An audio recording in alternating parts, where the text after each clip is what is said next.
abordan todas estas preguntas. Así que creo que tenemos que resolver un pequeño problema técnico. Bueno. Así que no me queda más que cederle la palabra a Virginia Pérez Alonso. Ella es directora del diario El Público y ella misma nos presentará al resto de los ponentes que durante estas próximas 2 horas debatirán sobre este tema interesantísimo. Adelante, Virginia. ¿Se oye? Sí, ahora sí. Muy buenas tardes, decía a todas, a todos. Muchísimas gracias a la Fundación 1 de Mayo por organizar esta mesa, que yo creo que va a ser una mesa interesante, o al menos eso es lo que vamos a intentar, porque hay muchos temas de los que hablar y muchos temas que nos interpelan en el día a día de nuestra profesión y en lo que hacemos, ¿no? Que también nos surgen dudas y todos no lo sabemos, ¿no? Pero bueno, vamos a intentar definir aquí algunas cosas. Escribe el abogado y profesor estadounidense Tim Wu en un libro que se titula Comerciantes de atención, y entre comillas, Hitler entendió el principio fundamental de la demagogia. Enseñar o persuadir es mucho más difícil que desatar emociones y tiene una aceptación mucho peor. Pues desde luego, si nos quedamos con esta afirmación de Tim Wu, queda muy claro que la extrema derecha global está llevando ese aprendizaje de Hitler hasta sus últimas consecuencias, y lo hace en un mundo en el que los medios de comunicación hemos perdido casi de manera absoluta el control informativo y lo hemos perdido en favor de las redes sociales, que lo han ganado, ¿no? Estas redes sociales son las que están dando a los actores políticos de cualquier color la libertad de articular su ideología y de difundir sus mensajes sin ningún tipo de filtro. Y aquí es donde precisamente la extrema derecha se mueve como pez en el agua. Está aprovechando todas las crisis del siglo XXI, y no son pocas las que llevamos ya, para fabricar mentiras y para agitar emociones con un único fin, que es el de alimentar sus propios intereses, ¿no? Y mientras tanto, las democracias se van desdibujando al mismo tiempo que se desvanecen 2 de sus principios principales. Uno de ellos es la concepción de la información como un bien público necesario para alimentar la discusión pública. Y el otro principio esencial es la deliberación como forma de construcción discursiva dentro de lo político. El Manual de Comunicación de Vox del año 2019 decía que las redes sociales son su principal canal de comunicación, y entrecomillaban, porque tienen como ventaja que permiten transmitir nuestros mensajes sin ningún tipo de intermediación de los medios de comunicación. A los españoles les llegan nuestros mensajes tal como queremos nosotros. Queda claro. Bueno, hoy vamos a hablar de extrema derecha, de discurso mediático, con Aurora Mínguez, que es redactora y analista de temas europeos en Radio Nacional y ha sido corresponsal para la televisión española en Berlín y París durante un montón de años, con Ignacio Escolar, director del diario.es, Jesús Maraña, director de Infolibre, Olga Rodríguez, periodista, también corresponsal durante muchos años en Oriente Medio, en otros sitios, y experta en derechos humanos, y Miquel Ramos, que es periodista y experto en extrema derecha sobre todo, ¿no? Así que bienvenidos todos, y vamos a arrancar esto abriendo una pregunta al hilo de lo que comentaba en el arranque, ¿no? Y es si tenemos alguna manera los medios de comunicación de romper con esa absoluta desintermediación, o si ya es demasiado tarde. Y si consideráis que tenemos esa opción, ¿cómo lo tendríamos que hacer? Empezamos por ti, Aurora. Si citamos, por ejemplo, el Instituto Reuters, que se dedica precisamente a ver si tenemos un micro de mano, que no funciona este micro.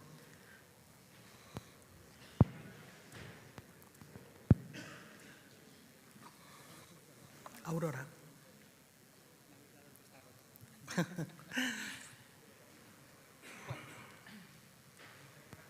mí me gusta siempre citar fuentes a la hora Aurora, súbete el micro, que si no, no se te va a oír.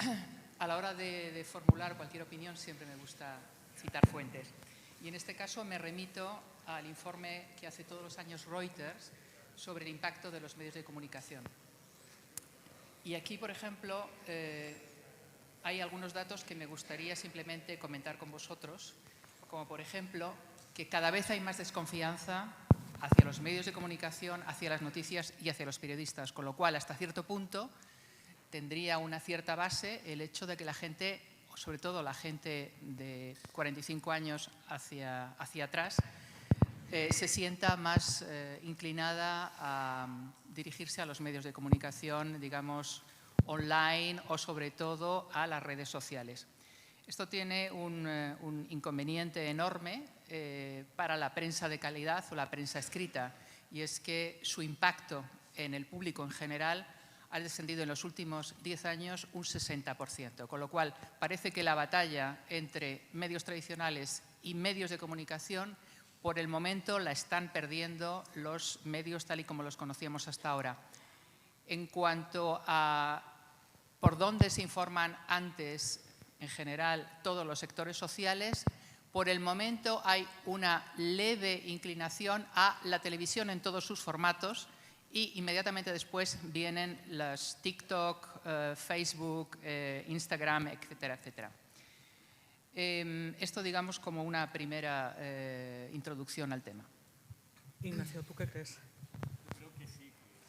¿Se me escucha? Hola, a ver, bueno, voy a gritar un poco como si fuera de Burgos. Yo creo que sí, que estamos perdiendo la batalla en gran medida los medios de comunicación tradicionales contra las redes sociales. Creo que ahora mismo el impacto que tienen las redes sociales y sus mensajes en ese electorado o esa ciudadanía que atiende a los mensajes de la extrema derecha está calando, sobre todo por una razón, porque aquellos ciudadanos, personas dispuestos a creerse en esas mentiras también se han creído que los medios de comunicación somos parte del problema y que no hay nada que podamos hacer que les vaya a quitar esa posición. Digamos que una de las primeras mentiras que inocula la extrema derecha es que los medios de comunicación siempre mienten, siempre, y sobre todo cuando hablan de ellos. Y utilizan cualquier mínimo argumento para reforzar ese discurso, con lo cual una vez que tú inoculas en esa sociedad que el medio de comunicación forma parte de todo eso que quieres combatir desde la extrema derecha, es muy difícil. Es muy difícil poder emitir mensajes que lleguen o que contrarresten lo que circula por esas redes. Pero eso no significa que los medios de comunicación no tengamos capacidad para influir en la sociedad y capacidad también para frenar la expansión y el auge de los mensajes de la extrema derecha, que es censurable no por una posición ideológica en sí, más a la izquierda, más a la derecha, sino porque se basa directamente en la negación de los derechos humanos y en la negación de la realidad, en dar mensajes que son simple y llanamente falsos. Y una de las cosas que los medios de comunicación tenemos que combatir no es a la extrema derecha como concepto, sino a las mentiras y a la deshumanización y a la vulneración de los derechos humanos que ampara la extrema derecha, o que amparan los políticos que están jugando en esos parámetros de mensaje político. Pero me preocupa mucho eso, porque en realidad, y con eso termino el primer turno, siempre digo que para entender la evolución de ese tipo de mensajes hay que entender cómo los diversos sistemas de propaganda calan en una sociedad que no está preparada para ellos, ¿no? Cuando vemos los mensajes de propaganda que utilizaba el régimen nazi nos parecen pueriles, pues ponen a un judío disfrazado de rata. Y dices, ¿cómo es posible que alguien, un pueblo informado, formado como el alemán, cayese en estas trampas? Porque no tenían anticuerpos. Llegó los medios de comunicación masivos por primera vez de la era industrial, que eran la radio en aquella época, luego el cine, y ese pueblo no estaba educado para que algo que le llegase por estos nuevos canales dudar de ellos y pensar que es falso. Nos pensamos mucho más listos que aquella sociedad, pero lo que nos ocurre hoy con las redes sociales y con Internet es casi lo mismo. No estamos preparados a enfrentarnos al tipo de propagandas y herramientas de propaganda que utilizan las redes sociales. No tenemos anticuerpos culturales ni informativos para que toda la sociedad se proteja ante ellos. Probablemente dentro de 5 o no, muchas generaciones, 2, 3 generaciones no nos pasará igual. Y se sorprenderá a esa gente en el futuro de que en esta sociedad cayéramos en estos trucos que hacen ahora, como por ejemplo cuando se camuflan en redes sociales haciéndose pasar por partidarios de los mismos partidos a los que quieren combatir para desmontarlos, que es una de las estrategias que utilizó Trump contra Hillary Clinton. Pues nos parecerá muy estúpido que la gente cayera en esos trucos como caemos hoy, igual que nos parece que esa propaganda antigua era demasiado burda como para que nos hiciese efecto, y funcionó. Bueno, yo espero que educativamente avancemos un poco Seguro. más rápido y que no tengan que pasar 2 o 3 generaciones para que alguien se dé cuenta de esto, porque si no, estamos muertos. Jesús, ¿tú cómo lo ves? Hay que gritar, Jesús. A ver. No, a ver.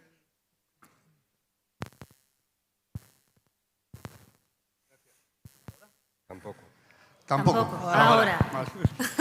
No, buenas tardes a todas y a todos. En primer lugar, yo quería solidarizarme con Virginia y con el Diario Público, que está sufriendo un ataque informático, de esos que de vez en cuando nos ocurren. Iba a decir, nos ocurren siempre a los mismos, pero bueno, pero le ocurren a muchos medios de vez en cuando. Y se agradece, Jesús. Lo estáis sufriendo y conviene intentar entre todos darle cancha a esto para que se sepa y para que pase cuanto antes, ¿no? Bueno, el dato que ha apuntado Aurora, yo creo que el más trascendente o el más preocupante de esos datos es el aumento de la gente, del porcentaje de gente interesada en la información que se está alejando de la información, que dice, es que yo ya huyo de esto, ¿no? Yo creo que eso está relacionado, por un lado, efectivamente, con el descrédito de los medios, y en eso tendríamos que hacer, y pretendemos desde hace años, algunos ir haciéndolo, ¿no? Una autocrítica para saber qué hemos hecho mal desde los medios, qué hemos hecho mal los periodistas, qué debemos hacer para intentar al menos recuperar ese crédito, esa credibilidad, que es, a mi juicio, el único patrimonio que tenemos los periodistas, ¿no? Lo más preocupante es eso, y está relacionado con ese descrédito, pero también con esa intencionada estrategia de la crispación que algunas formaciones políticas y algunos intereses mediáticos pues están empeñados en que eso les produce rédito, les produce beneficios para sus respectivos intereses, ya sean mediáticos o políticos, ¿no? Creo que todo eso está relacionado. Y respecto a la extrema derecha, ya hablaremos más despacio, pero a mí me parece que no basta con desmentir los bulos. Ellos ya sabemos que tienen una capacidad y una habilidad para pasar por debajo de los radares, para utilizar mucho mejor que nosotros las redes sociales y todos los instrumentos que permiten hacer calar. Yo no diría tanto esas mentiras, porque a veces son tan burdas que nadie las cree, ni siquiera sus propios acólitos. Es decir, la intención o el objetivo no es tanto instalar unas verdades, sino crear un determinado clima social y provocar. Es decir, ir creando unas emociones, una crispación, un clima de tensión que va bien para los intereses de la extrema derecha. Y solo un apunte más, que espero desarrollar más ampliamente. A mí me parece que en España tenemos un problema particular y para mí muy preocupante desde el punto de vista democrático.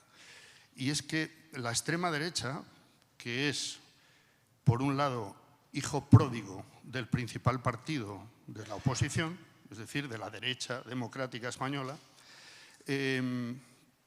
tiene los ingredientes de otros extremismos populistas y sigue en la misma escuela de Steve Bannon, del trumpismo, etcétera, etcétera. Pero luego es que aquí tenemos el problema de que esa derecha tradicional está ya utilizando el mismo discurso, los mismos elementos, los mismos bulos, etcétera, ¿no? Y eso lo distorsiona, a mi juicio, todo, ¿no? Y cuando preguntas por la intermediación, y hablaremos luego de la potencia mediática que adquieren determinadas técnicas de esos grupos, yo creo que no se puede perder de vista esto que estoy diciendo, la relación estrecha o la comunidad de intereses, si lo queremos llamar así, entre el extremismo de derechas y lo que debería ser, yo creo que por interés de todos, de la ciudadanía y de la higiene democrática, pues una derecha homologable en Europa, ¿no? Sí, luego vamos a ir hablando de todos esos temas que yo creo que has tocado casi todo lo relevante y lo vamos a ir desgranando. Pero Olga, ¿tú qué piensas sobre esto que estábamos comentando ahora? Bueno, ¿tenemos algo que hacer o ya está todo perdido? Siempre hay que ser optimista. Vemos cómo en los últimos años se ha ido produciendo una fragmentación mayor en el panorama mediático y en todo en general, ¿no? Mi generación creció con 2 canales de televisión, ahora hay muchos más, pero además en el momento en el que entra Internet eso se multiplica y en cierta medida eso explica la saturación que puede haber por parte de algunos sectores receptores de información y al mismo tiempo vemos que eso genera como nichos, ¿no? Cada uno tiene su reducto, su nicho, y en ese sentido yo creo que es interesante que desde los medios de comunicación nos introduzcamos en esos territorios, sin abrazar el reduccionismo y la simplificación que esos territorios muchas veces marcan e imponen, Pero yo el otro día, entrevistando para el diario.es a Luis Moreno Ocampo, exfiscal jefe fundador de la Corte Penal Internacional, después de una larga conversación, me dijo, pues mira, es que estoy aquí inaugurando una cátedra en la Universidad de Sao Paulo, en Brasil, y estoy absolutamente entusiasmado porque, relacionándome con jóvenes muy formadas en derechos humanos, me he dado cuenta de que tenemos que abrazar esas herramientas. La universidad no puede quedarse fuera de esas herramientas y el mundo que defiende la cultura de paz y derechos humanos no puede quedarse fuera de esas herramientas. Entonces, iba a hacer un apartado dentro de todo un programa educativo para enseñar y para también estudiar como académicos bueno, pues, cuáles son los alcances de TikTok y qué se puede hacer a través de TikTok, que evidentemente te conduce a una simplificación de mensajes, pero a partir de ahí muchos medios de comunicación, como ya están haciendo por ejemplo en Instagram, pueden alcanzar a nuevas audiencias que ahora se están quedando fuera. En segundo lugar, se ha dicho aquí una cosa que es fundamental, que es la educación. En estos momentos ni en las escuelas ni en los institutos se están enseñando a nuestras hijas e hijos cómo informarse, cómo separar el grano de la paja, cómo distinguir cuando te están bombardeando con propaganda o con cuestiones tergiversadas o con bulos. Por lo tanto, no hay herramientas suficientes para que muchos sectores de la población puedan hacer lo que los periodistas sabemos hacer, ¿no? Que es contrastar y saber distinguir los hechos de aquello que no lo son. Por eso, el papel que se puede tener en el mundo del profesorado, en las escuelas, en los institutos y en las universidades, va a ser clave en los próximos años, no solo para el futuro del periodismo, sino para el futuro de las sociedades, porque ya sabemos que la información es un pilar básico de las sociedades libres y democráticas y una sociedad mal informada es fácilmente manipulable. Miquel, ¿tú cómo lo ves? Claro que existe actualmente un cambio de hábitos a la hora de consumir información y efectivamente los medios de comunicación están tratando de adaptarse, ¿no? Lo que pasa es que es evidente que el terreno de las redes sociales va mucho más rápido demasiadas veces y además que en relación con el tema que nos ocupa, la extrema derecha ha sabido desde el principio ver la oportunidad que le brindaban estos nuevos canales de comunicación para entrar y vender toda su chatarra en estas nuevas autopistas de la información. Efectivamente, lo primero que hace la extrema derecha cuando empieza a ser un actor mediático, como ha dicho Nacho con Donald Trump, pero aquí lo vimos exactamente igual con Vox, es acusar a todos los periodistas de ser activistas. Es decir, el enemigo son los periodistas, ¿no? También forman parte de esa conspiración contra nosotros, que somos los que venimos a cambiar la sociedad, ¿no? Por lo tanto, ese San Benito, que algunos ostentábamos ya porque vigilábamos a la extrema derecha desde hacía muchos años, ¿no? y de repente se le cuelga a todos los medios de comunicación, ¿no? Entonces, esto claro que produce un efecto de desconfianza en una parte de la sociedad que además es muy permeable muchas veces, como dice Olga, que no se enseña a interpretar la información en los colegios, pero tampoco las generaciones más adultas, ¿no? Tampoco saben distinguir lo que aparece en Facebook si es real o no es real. Facebook, igual que Twitter ahora en manos de un personaje como Elon Musk, es un peligro, porque no te ofrece herramientas para saber si lo que tú estás consumiendo, lo estás viendo ahí, es cierto o no. Y bajo este falsa apariencia de horizontalidad, de libertad de expresión, no es por donde la extrema derecha ha sabido colarse muy bien. Pero tampoco tampoco pongamos en planos distintos medios de comunicación y extrema derecha como si los medios de comunicación fueran actores independientes, notarios de la realidad, que explican las cosas y hay una gente muy mala que intenta distorsionar. No, es que una gran parte de los medios de comunicación forman parte del ejército de la extrema derecha. Así es. Esto es así. Y muchos de ellos incluso financiados por la extrema derecha y son parte activa del problema. Por lo tanto, la extrema derecha ha sabido promover estas alternativas informativas, entre comillas, porque yo no considero información, ¿no? Los bulos, el discurso de odio, ¿no? Pues, y eso lo estamos viendo que están incluso en el Congreso de los Diputados, acreditados como periodistas, ¿no? Quiero decir, eso está pasando actualmente, no es una cosa que pasó con Steve Bannon o que pasó en Estados Unidos con Trump, no, está pasando ahora aquí, ¿no? Por lo tanto, esto por una parte, pero ojo, no nos quedemos tampoco con estos soldados de la extrema derecha disfrazados de periodistas. Es que los medios de comunicación masivos, la gran mayoría de los medios de comunicación masivos, demasiadas veces compran, estimulan y difunden los marcos de la extrema derecha.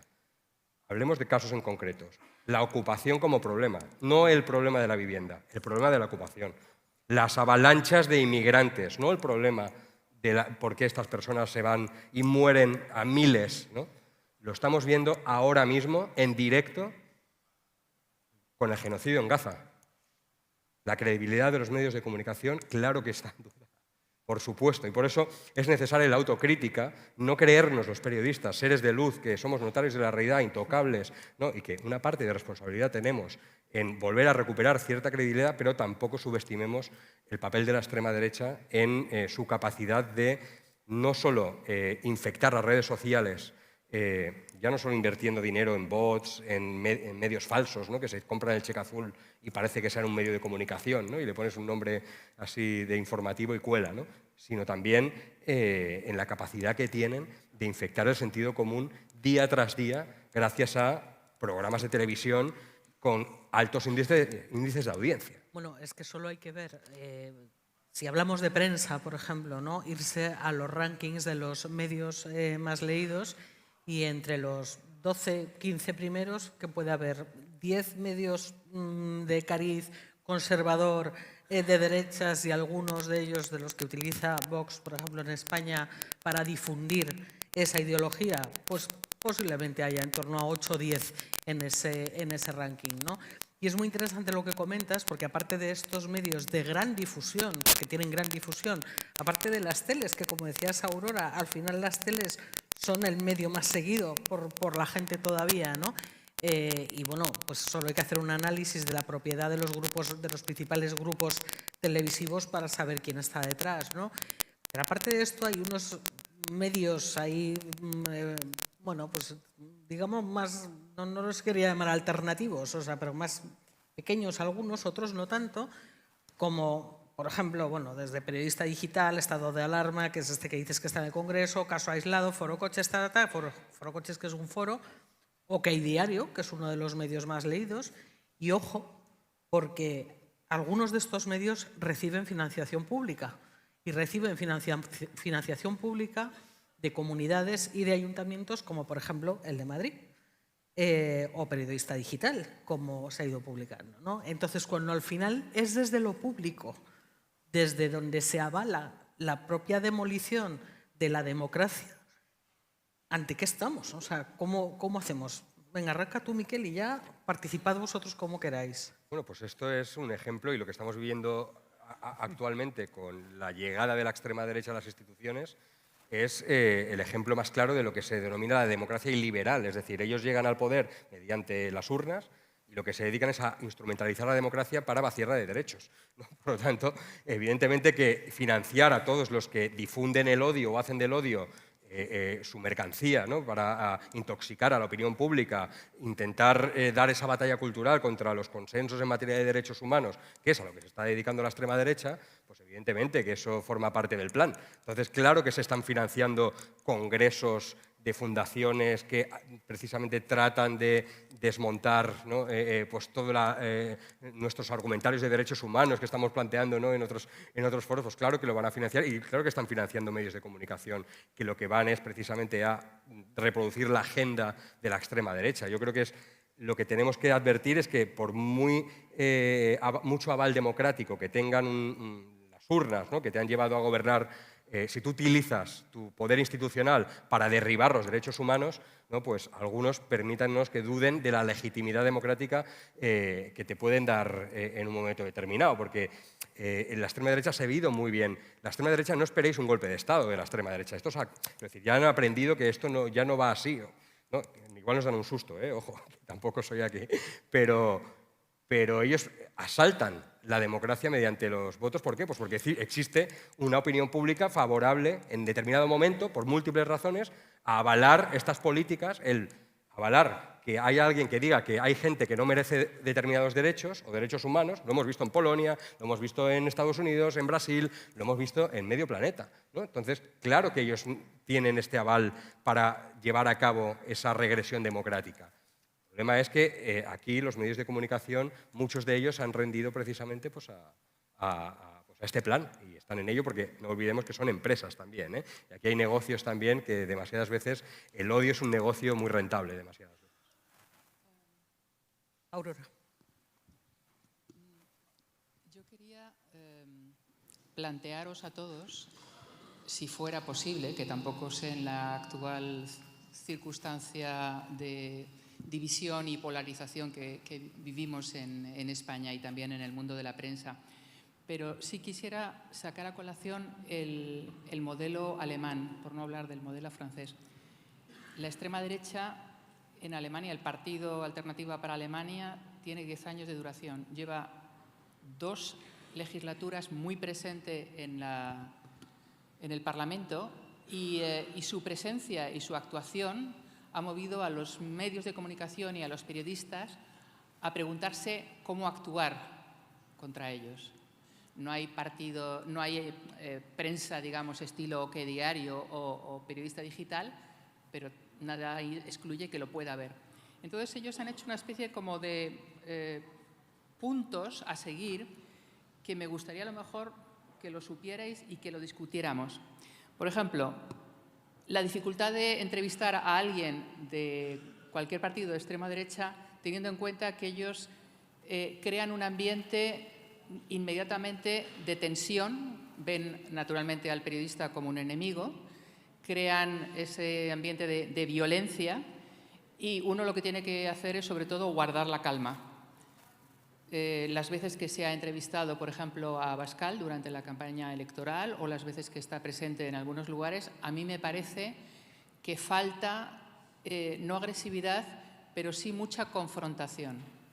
En el sentido de que no todas las personas que le entrevistan están suficientemente preparados, o sea, han tenido el tiempo de preparar esa entrevista como para hacer fact-checking constantemente con respecto a lo que va diciendo, a las barbaridades o, en fin, o a los mensajes que sea. Entonces, mantener la cabeza fría frente a ese especie de pugilato que se crea entre el periodista y el miembro de extrema derecha, hacer fact-checking constantemente, prepararse también mucho para si en un momento determinado dice una información y aborda un dato que no es correcto, tener preparados los datos, las estadísticas, como para decir, no, eso es de esta manera, y además darle, esto lo dice el Ministerio de lo que sea, o en Bruselas, la Comisión Europea, etcétera, etcétera.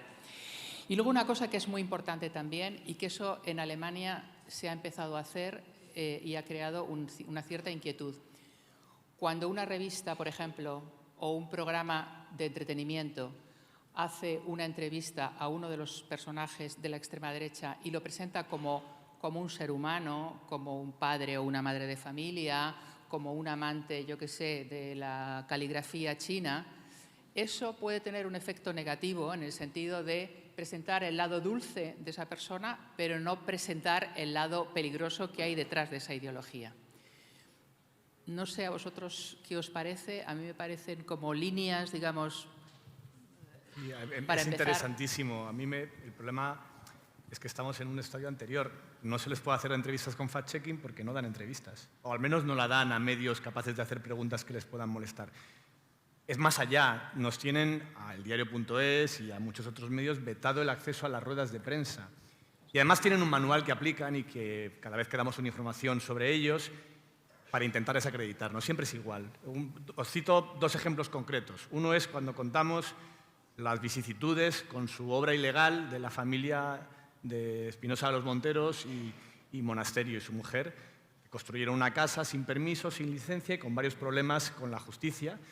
Y con el añadido de que además al constructor que hizo la obra le dejaron sin cobrar y se negaron a pagarle al albañil, al constructor que hizo la obra de esa casa, y la cosa acabó con un embargo de sueldo. Hemos ido contando distintos episodios y la situación es siempre igual. Primero no nos dejan preguntar, después nos dicen que no les hemos llamado cuando les hemos llamado para preguntar, después nos amenazan con una querella penal que luego nunca presentan, pero que les vale para después decir a su gente, no, les han demandado. Esto que han publicado es falso, para intentar vacunarse contra la información.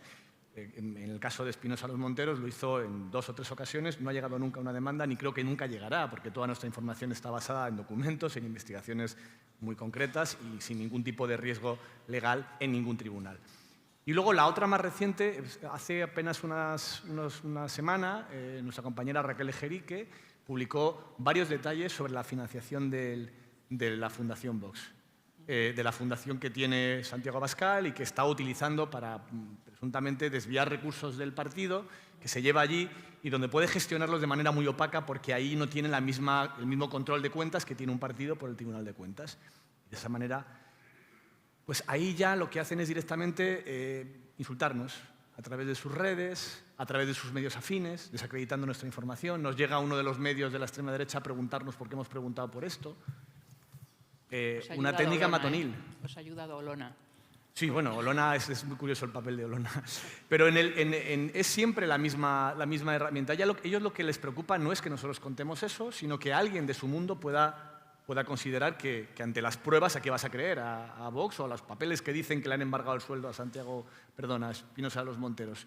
Y lo que buscan es siempre cómo vulcanizar todo su espacio de opinión para que cualquier cosa que pueda surgir de lo que ellos llaman medios enemigos no tenga ninguna credibilidad. Y lo peor es que lamentablemente creo que en su mundo, no en el resto de los ciudadanos, o en una ciudadanía más o menos informada, en parte lo consiguen. De todas formas, por matizar una cosa que has comentado, Ignacio, cuando dices no nos ponen querellas porque nuestras informaciones están basadas en investigaciones, a nosotros, a público, en concreto a mí particularmente, sí que me han puesto querellas y atención, me han puesto querellas por artículos de opinión que no firmaba yo, sino que firmaban otras personas, ¿no? Sin embargo, la querella se dirige contra mí, obviamente, pero con estos casos concretos claro, no hemos tenido. como directora, ¿no? Sí. Lo cual es bastante sorprendente, ¿no? Porque esta gente utiliza la libertad de expresión, pues ya sabemos cómo la utilizan, ¿no? Pero bueno, por volver un poco al tema, por un lado a lo que comentaba Aurora y por otro lado a lo que comentaba yo justo antes, ¿no? Claro, hablábamos de estos medios que al final terminan haciendo de red, de soporte y de difusión de Vox en este caso y de la ideología de extrema derecha y claro, posiblemente esto sucede porque hemos terminado comprando, cuando digo hemos es un plural majestático, demasiado majestático tal vez, ese discurso de la extrema derecha, ¿no? Que ha terminado penetrando ya casi en todos los rincones, ¿no? ¿Lo veis así vosotros o creéis que estoy exagerando? A ver, en primer lugar, yo creo que nadie que yo sepa tiene la receta o ha comprobado cuál es la mejor herramienta o la mejor forma de afrontar, de enfrentarse a los discursos que lanza y que consigue que calen la extrema derecha en ningún sitio. Ha habido, digamos, experiencias de todo tipo, ¿no? Yo ahora daré mi opinión sobre lo que creo que debemos hacer, partiendo de la base de lo que yo al menos no he hecho bien, creo, ¿no? Pero es que respecto a lo que apuntaba Aurora, lo de cómo actúan los medios en Alemania y cómo... Yo es que creo que hay un problema previo. Es decir, aquí, nadie se plantea, creo, en Alemania o en Francia, todo el mundo sabe qué es Le Figaro, qué línea editorial tiene, conservadora, qué es Liberación, en Alemania qué línea tiene Der Spiegel o qué línea tiene el Frankfurter Allgemeine, ¿no? Pero nadie duda que un dato que vaya en la portada de cualquiera de esos medios sea verdadero. En España cada noche te acuestas con varias falsedades en portadas de medios tradicionales o no tradicionales, porque yo creo que el buen periodismo, el mal periodismo, desde hace mucho tiempo puede estar en el papel, puede estar online, se puede hacer por parte de los periodistas en las redes sociales, buen periodismo, mal periodismo. Es que en España tenemos un problema añadido, o sea, en esos países creo que mayormente se distingue lo que es la línea editorial y lo que es un periodismo riguroso, honesto, incluso a la hora de rectificar cuando uno se equivoca. Es que o yo ya me estoy quedando ciego o en España esto no es así. Pero además yo es que desde que tengo uso de razón nunca he visto un panorama mediático mínimamente equilibrado, mínimamente proporcional en las líneas editoriales respecto a la sociedad en la que vivimos. Nunca. Y esto tiene que ver con el hecho político también. Es decir, por eso cuando decía al principio que me parece relevante la actitud aquí del principal partido de la oposición y la extrema derecha respecto a otras democracias europeas, Hombre, tiene que ver porque, para empezar, yo no asisto nunca a ninguna discusión entre uno y otro sobre asuntos económicos. Porque el neoliberalismo no ofrece ninguna duda a ninguno de los miembros de ese espacio, ¿no? Y esto pasa también en el espacio mediático, que de alguna manera los apoya o los jalea o le da más potencia a esos discursos. De forma que es muy difícil en ese sentido, porque a las dificultades que hay en todo el mundo con los fenómenos del populismo extremista y de los movimientos simplemente populistas, como lo queramos llamar, y esto es verdad, tiene mucho que ver con las herramientas tecnológicas, las redes sociales, etcétera, etcétera, aquí es que se añade un tema que no es menor, que es que hay poderes que, desde luego, no tienen muchas ganas de que ese espacio mediático esté mínimamente equilibrado o de que los mensajes sean denunciados en ese sentido que decía Aurora por todo el espectro mediático, etcétera. La mayor parte de los vetos que hace Vox a medios, hay algún caso, porque es verdad que siguiendo la escuela trumpista, pues denuncian en general a todos los medios, ¿no? Va en el guión.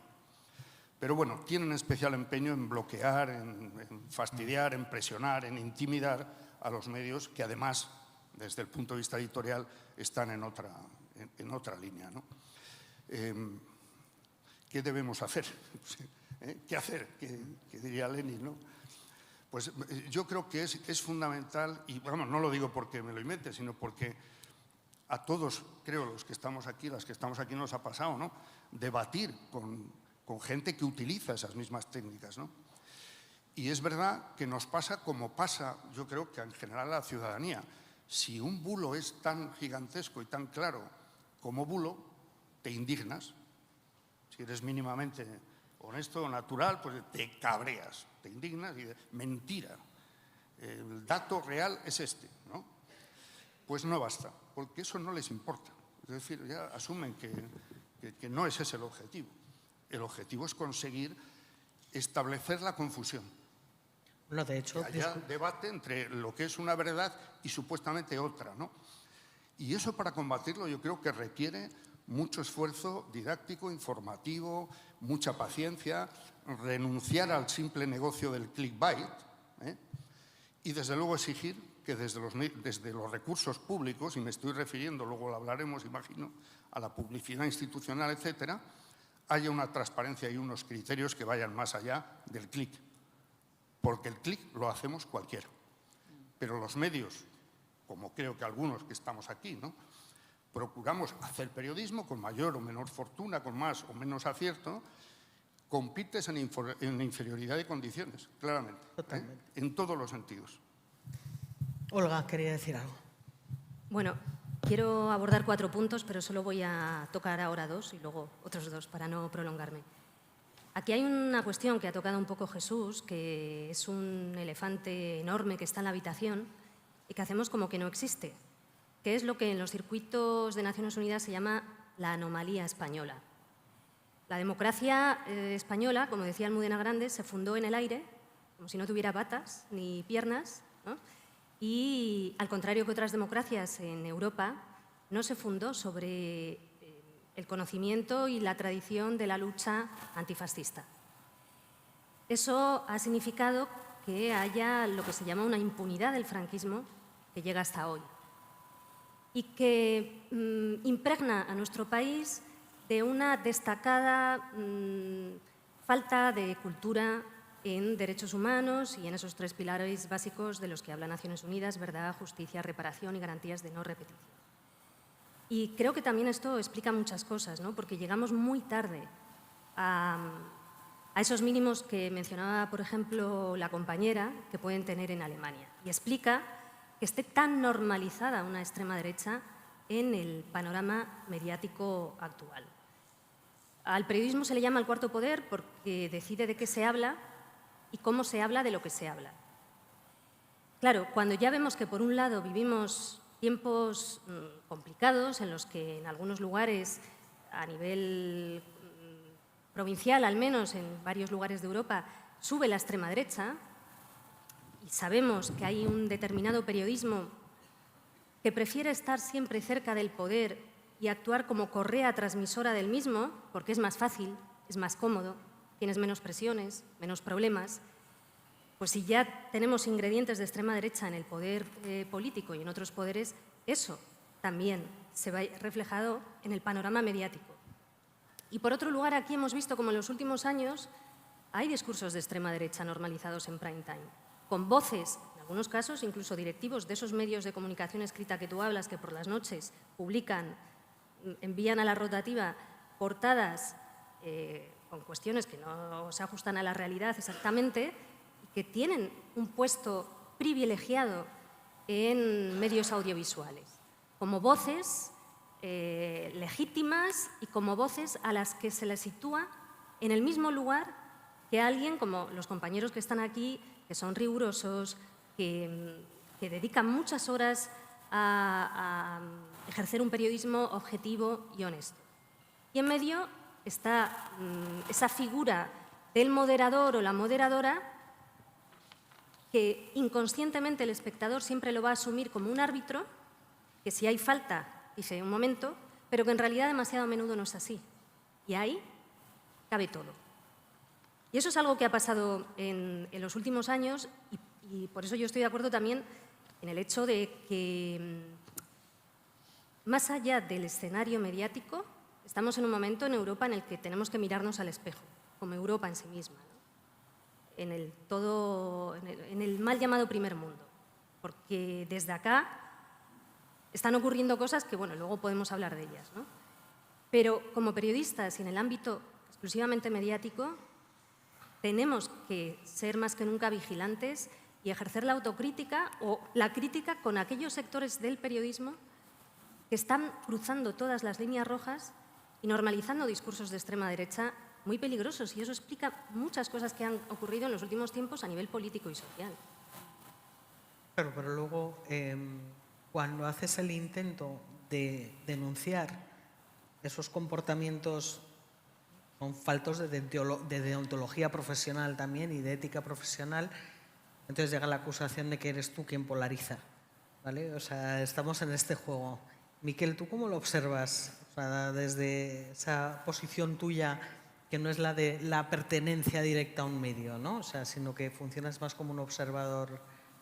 Bueno, yo creo que Olga ha dado en el clavo al atribuirle a los y las profesionales de la información una responsabilidad que demasiadas veces el profesional no quiere asumir. Claro que tenemos una responsabilidad y una responsabilidad enorme a la hora de explicar cómo vemos el mundo, porque el papel de los medios de comunicación también debe asumir que es el que media entre mucha gente que enciende la tele para que le cuenten qué es lo que está pasando, ¿no? O abre el periódico o entra a la web del periódico para enterarse de lo que está pasando. Si el periodista se aleja de esa responsabilidad y, como decía antes, se cree notario de la realidad, un ser de luz, y asume una equidistancia, que a mí me da miedo, yo puedo ser equidistante en si hace calor o hace frío, pero no voy a ser equidistante en los derechos humanos. ¿Cómo voy a ser equidistante en eso? No puedo serlo. Yo quería ser periodista para cambiar las cosas que yo creía que estaban mal y poder contribuir mi granito de arena, y asumo una responsabilidad que yo creo que voy a intentar explicar las cosas para que vayan mejor, ¿no? Lamentablemente, pues el periodismo no está asumiendo en gran parte esta responsabilidad, y esa posición equidistante de no, todas las opiniones son respetables. Este señor quiere quitarle derechos o dejar morir a tanta gente o cualquier atrocidad, y esta gente no, y esta gente defiende los derechos humanos. Son opiniones respetables las dos, y yo ejerzo de árbitro, como decía Olga. Pues yo creo que el periodismo es mucho más que eso. Ejercer de árbitro, y como decía, ¿no? Es abrirla, más allá de no desinformar, de abrir la ventana y ver si efectivamente llueve o no, explicar también las cosas, ¿no? Lo que pasa es que la extrema derecha ha entendido muy bien cómo la deriva de los medios de comunicación. Ha entendido muy bien que estas empresas, no lo olvidemos, muchas veces se deben a la espectacularidad, porque la espectacularidad es lo que da visitas demasiadas veces. No hablo de todas las empresas, puede ser un medio de comunicación, y yo creo que los que estamos aquí trabajamos en medios de comunicación, que el rigor y el compromiso en los derechos humanos, yo yo creo que es una de las banderas de las que podemos presumir, ¿no? Ya que podemos presumir de algo, ¿no? Pero efectivamente, demasiados medios de comunicación creen que la espectacularización, el clickbait, de lo que hablamos antes, el click, ¿no? Las visitas, pues todo lo permite. Y te inventas noticias sobre determinadas empresas que son publicidad pagada y no dices que es publicidad, que esto es obsceno, ¿no? En la nueva crema de este supermercado, ¿no? Lo habréis visto como noticia, ¿no? Por ejemplo. Esto puede ser muy inocente. Pero cuando vamos al tema de las declaraciones incendiarias, de los ataques directos a los derechos humanos, ¿no? Que hacen muchos líderes políticos o muchos medios de comunicación poniendo el foco, por ejemplo, ¿no? en determinados colectivos, ¿no? para generar ese discurso de odio y estimular ese prejuicio, por el clic, ¿no? Por las visitas, por la polémica, esos debates envenenados, ¿no? Donde sale gente mal hablada, que insulta, que denigra, ¿no? O temas polémicos, entre comillas, que lo que hacen es presentar directamente fascismo en vena, ¿no? Yo ayer puse un programa muy popular de cadena de televisión y era, era un manual del fascismo, que cualquiera que estudie el fascismo lo hubiera visto en la introducción del programa, ¿no? Es terrible, ¿no? Cómo se está difundiendo esto, ¿no? Y además la extrema derecha sabe muy bien cómo jugar este juego, porque la extrema derecha sabe provocar. Sabe provocar, por lo tanto, sabe ser protagonista de estos programas, que le llamen o estar ahí, y además sabe jugar con nuestra indignación. Es decir, sabe que si pone un cartel, solo uno, en una estación de metro en Madrid, que le cuesta 300 euros, y que dice los menas y tu abuela, lo vamos a retuitear todos y todas. Y le vamos a pagar una campaña que posiblemente valdría, no sé, decenas de miles de euros, ¿no? Y la indignación nuestra lo que va a hacer es multiplicar esa campaña. Es lo que está haciendo aquí, en las Cortes Valencianas, un torero que han puesto de consejero de Cultura diciendo chorradas y gilipolleces todo el día para que nosotros nos indignemos y estemos todo el rato contestando y amplificando su mensaje mientras ellos por detrás se dedican a lo que han venido a hacer, que es administrar bien la caja como ellos bien saben, ¿no? Por lo tanto, yo creo que la extrema derecha a veces es más lista de lo que los que creemos, ¿no? Y a veces tendemos a caricaturizar la extrema derecha, son tontos, son ridículos, son unos cuñados, pero vienen muy preparados, han estudiado en las mejores universidades y en los mejores think tanks y están aplicando aquí una serie de estrategias que a veces no sabemos muy bien por dónde nos vienen y ahí están, gobernando este país y muchos otros territorio y muchos otros territorios en el Estado. Aurora.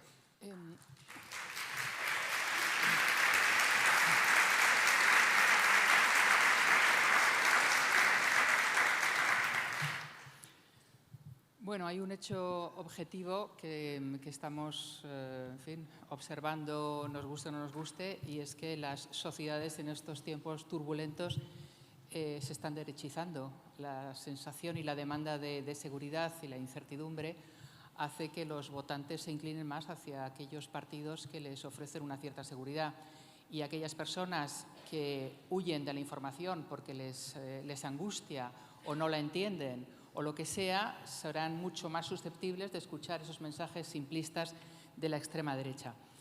En los medios de comunicación públicos, que es, digamos, lo que yo conozco más, existe más o menos un compromiso de una neutralidad crítica siempre que nos dejen, porque también tenemos una comisión de control parlamentario en Radio y Televisión Española en donde hay partidos en fin, que de vez en cuando cuestionan el contenido de los telediarios o de los informativos y minutan al segundo las declaraciones, los minutos y los segundos que se conceden a cada uno de los partidos políticos. Pero en todo caso la vocación es respetar la variedad y por otra parte mantener una cierta neutralidad. Yo me pregunto, de todas formas, en estos tiempos tan difíciles y donde la amenaza de la extrema derecha y el avance de la extrema derecha es tan grande, si se puede ser neutral frente a las personas que están buscando precisamente la destrucción de nuestro sistema democrático. Creo que otro punto que también es muy importante es que dentro del mundo de los periodistas no hay un organismo superior que pueda, digamos, marcar unas líneas generales y, sobre todo, que pueda defender a los periodistas que están siendo objeto de este tipo de ataques. Es decir, no es de recibo que la Asociación de la Prensa con un comunicado diciendo lamentamos muchísimo que Vox no dé acreditaciones a los medios XXX o que eche en las ruedas de prensa a determinados compañeros, que eso se quede ahí. Tiene que haber algún tipo de mecanismo político o de un organismo superior que diga, en aras de la libertad de prensa, prohibido prohibir. Y eso creo que sería mucho más útil, lo mismo que también hay una iniciativa europea que está destinada, y espero que llegue a buen puerto, para proteger a todos aquellos periodistas que son objeto de demandas judiciales por parte de complejos económicos o de gente muy potente o de empresas y que se ven realmente indefensos porque cualquiera se pone a debatir contra el abogado de, yo qué sé, de la Siemens o de la Coca-Cola o lo que sea. Y una última historia con respecto al tema de la derechización. Permitidme que vuelva a hablar de Alemania, pero siendo un país que ha vivido el nazismo, que ha vivido una cierta desnazificación, pero que ves cómo está avanzando la extrema derecha de una manera tremenda. El último sondeo de hoy mismo concede a Alternativa para Alemania el 21% de votos, es decir, es el segundo partido en estos momentos después de la Democracia Cristiana y está muy por delante de los socialdemócratas y de los verdes. El 60%, por ejemplo, de los alemanes, estoy citando datos de la Fundación Friedrich Ebert, que está muy vinculada al Partido Socialdemócrata Alemán. El 60% de los alemanes desconfía de las instituciones y del funcionamiento de la democracia. El 6% a favor de una dictadura con un solo partido en el poder. El 8% de los alemanes afirman ser de extrema derecha, admiten que van a votar a la extrema derecha, pero ellos se consideran de centro. Y ese voto tiene que ver con lo que se llama el déficit democrático, es decir, los ciudadanos ya se sienten muy alejados de la clase política. Estos yo creo que son unos datos que podríamos estudiar para básicamente que no se repliquen en España. Y bueno, un último dato también importante. Aquí no se está produciendo, pero por ejemplo en Francia, la concentración de los propietarios de medios de prensa, fundamentalmente de derechas, va a facilitar enormemente que dentro de 2 años y medio, cuando haya elecciones presidenciales, Marine Le Pen sea la presidenta de Francia. Entre otras cosas porque, según un estudio también de la Fundación Friedrich Ebert, el 45% de los franceses ya no se escandaliza ante la posibilidad de que Marine Le Pen sea la futura presidenta. Y es que en Francia se definen de centro, aquí son constitucionalistas, que es todavía más sarcástico, ¿no? Hablaba antes Olga de la anomalía española, de la diferente que es España en su evolución democrática respecto a otros países.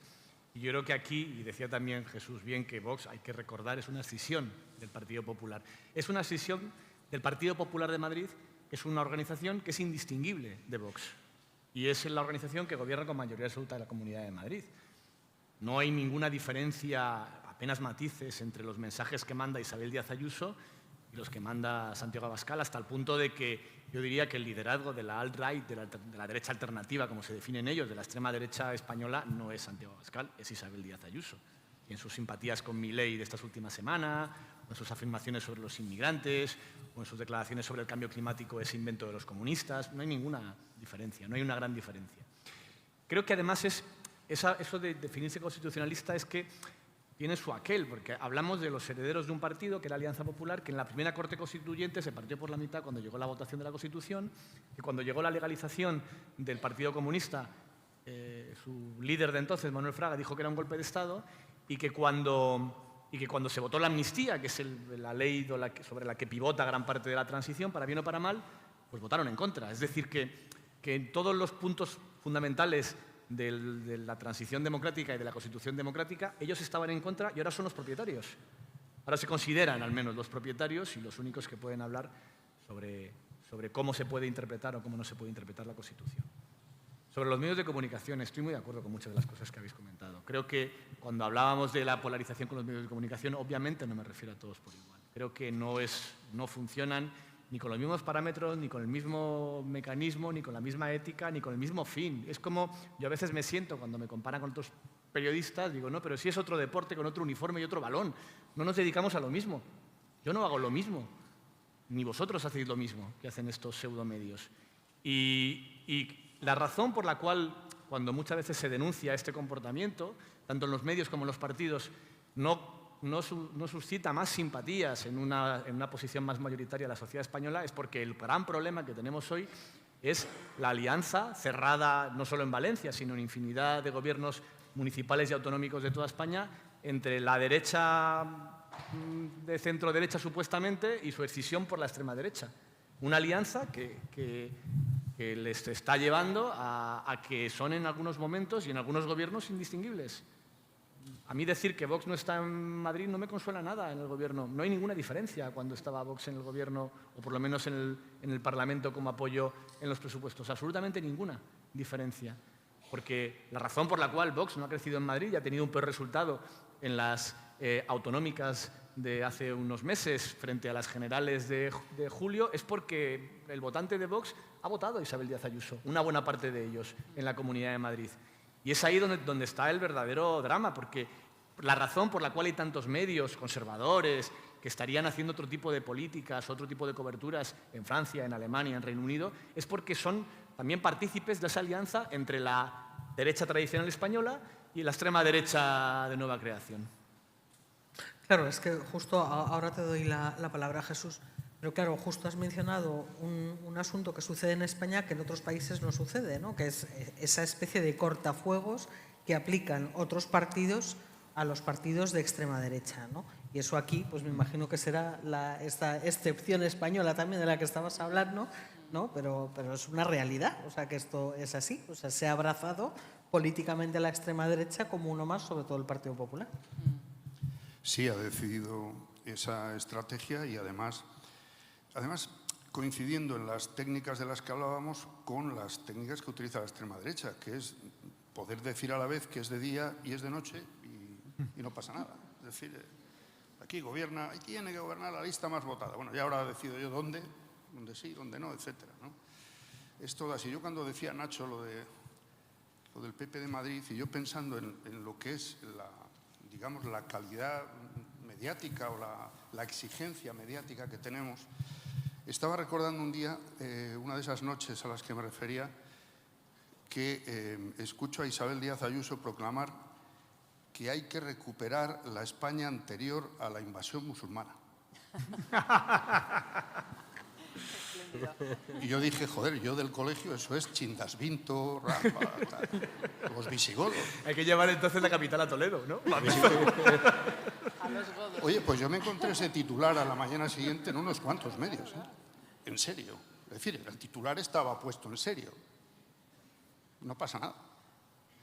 O sea, lo que quiero expresar es que o nos tomamos en serio el problema de la obligación periodística y mediática ante lo que está pasando, o si no es que ese fenómeno va a seguir produciendo intereses a quienes les interesa que funcione ese negocio, ¿no? Ese negocio, me refiero en términos políticos, pero también económicos, mediáticos, etc.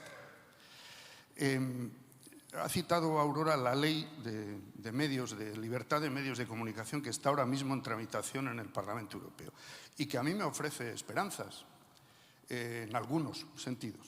Pues, por ejemplo, si se aprobara, y fíjate, existe la posibilidad de que se apruebe como reglamento a finales de año y eso sería de ejecución obligada e inmediata. Bueno, lo dudo mucho, ¿no? Ya entraremos en la otra vía, que es mucho más lenta, que tal, que producirá enmiendas, porque ya ha habido un intento de Macron, concretamente, de introducir en la ley la posibilidad de espiar a periodistas si lo decide el órgano pertinente de seguridad nacional. Y ya entramos en Pegasus, en una investigación que estamos publicando ahora en Infolibre que se llama Predator Files, que es lo mismo sobre espionaje a políticos, periodistas, etcétera, etcétera. Pero sí tiene elementos esa ley, como por ejemplo la obligación de transparencia, esa que muy pocos medios tienen o tenemos en este país. Es decir, oiga, pero usted, es que no es lo mismo que un ciudadano coja un periódico y vea que la línea editorial defiende los planes privados de pensiones y mantiene que no se pueden sostener las pensiones públicas, pues no es lo mismo si sabes que el principal accionista es un fondo de pensiones privado o es los socios del periódico, ¿no? Es que no es lo mismo, es que debería haber un croquis al lado del editorial, debería haber un croquis con el accionariado, ¿no? Entonces, para yo entender más o menos o interpretar algunas cosas, ¿no? O lo que hablábamos sobre los recursos públicos, la publicidad institucional. Es que es muy importante porque es que estamos hablando, lo has citado tú, Virginia, al principio, de que en este país, a nivel nacional y a nivel de comunidades autónomas y ayuntamientos, existen un montón de medios que si no fuera por los recursos públicos que se les enchufan de manera opaca, es que no sobrevivirían. Así es. No sobrevivirían.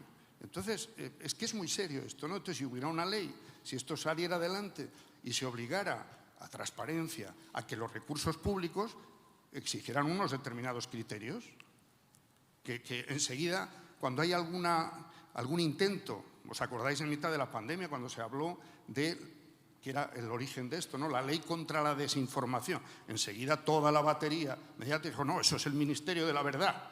Pero que no sabéis recuerda que la de ley la verdad actual si no la habéis publicado nunca. Recuerda que la ley actual está firmada por Francisco Franco, la actual ley de prensa en vigor en España. La que tenemos, ¿eh? Es así. Entonces, si eso se tomara en serio y se aplicara, creo que sería una contribución importante, porque ya empezaríamos a hablar de, oiga, claro que hay criterios, no solo el clic de audiencia.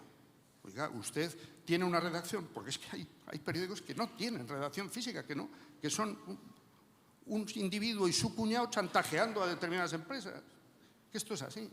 Y todos lo sabemos. Y lo saben las empresas. ¿Y no consideráis que el gobierno actual, bueno, ahora en funciones, no ha estado muy, digamos, despierto a la hora de poner en marcha algún tipo de iniciativa legal? Porque el problema está ahí, a la vista. Macron justamente ha puesto en marcha ahora unos estados generales de la información para abordar todos estos asuntos de los que estamos hablando. La neutralidad, las amenazas a la libertad de prensa, la persecución a periodistas, los enchufes. El gobierno, aparte de decirse que es el gran, en fin, defensor de las libertades, a los periodistas precisamente no les está echando muchos capotes, más bien. Bueno, yo sí contesto brevemente, ya me callo. Yo a veces he pensado que con los gobiernos de izquierdas en este asunto les ha pasado un poco como con la Iglesia. Es decir, sí, es un asunto de estos que todos sabemos, oiga, alguna vez habrá que, ¿no? Bueno, pero cuidado, porque entonces hay un montón de gente que va a decir, va a acusarme. En este caso igual, es que he puesto ese ejemplo de la ley de desinformación, que a mí me pareció de una manipulación, la reacción que hubo, impresionante. Bueno, pues con esto pasa un poco igual. Yo creo que hay como una resistencia para que no se pueda decir esto es un gobierno autoritario. Pero vamos a ver, si te están denunciando en Europa, te están denunciando en Europa por pretender desbloquear el Poder Judicial y te denuncian a ti en Bruselas, imagínate si un gobierno progresista dice vamos a hablar en serio de cómo sobreviven aquí, iba a decir un porcentaje que iba a sonar demasiado duro, ¿no?, de medios de comunicación.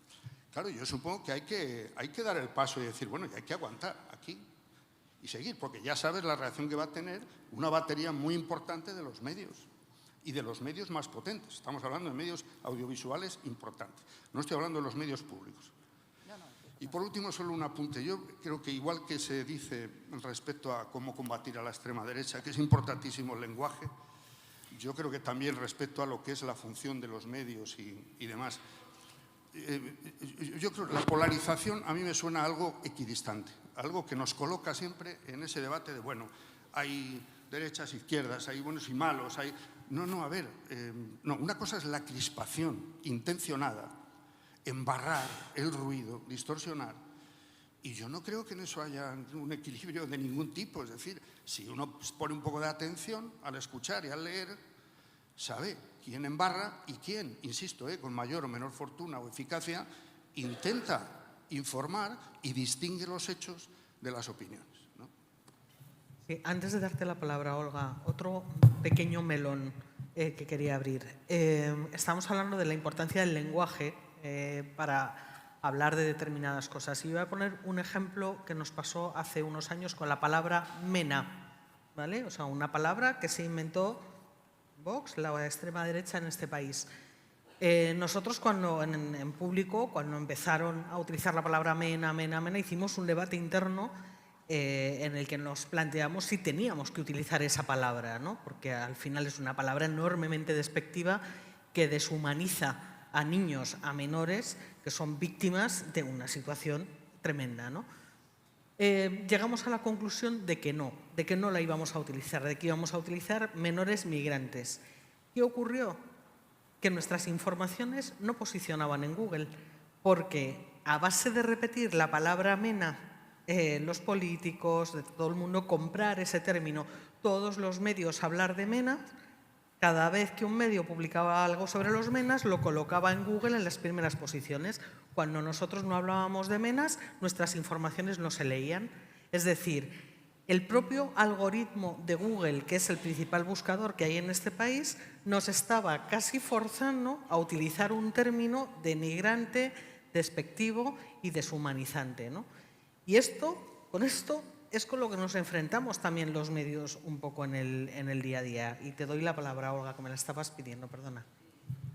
Bueno, ahora que hablas de palabras, claro, todas las palabras están cargadas de intencionalidad, ¿no? Por ejemplo, estamos escuchando estos días cómo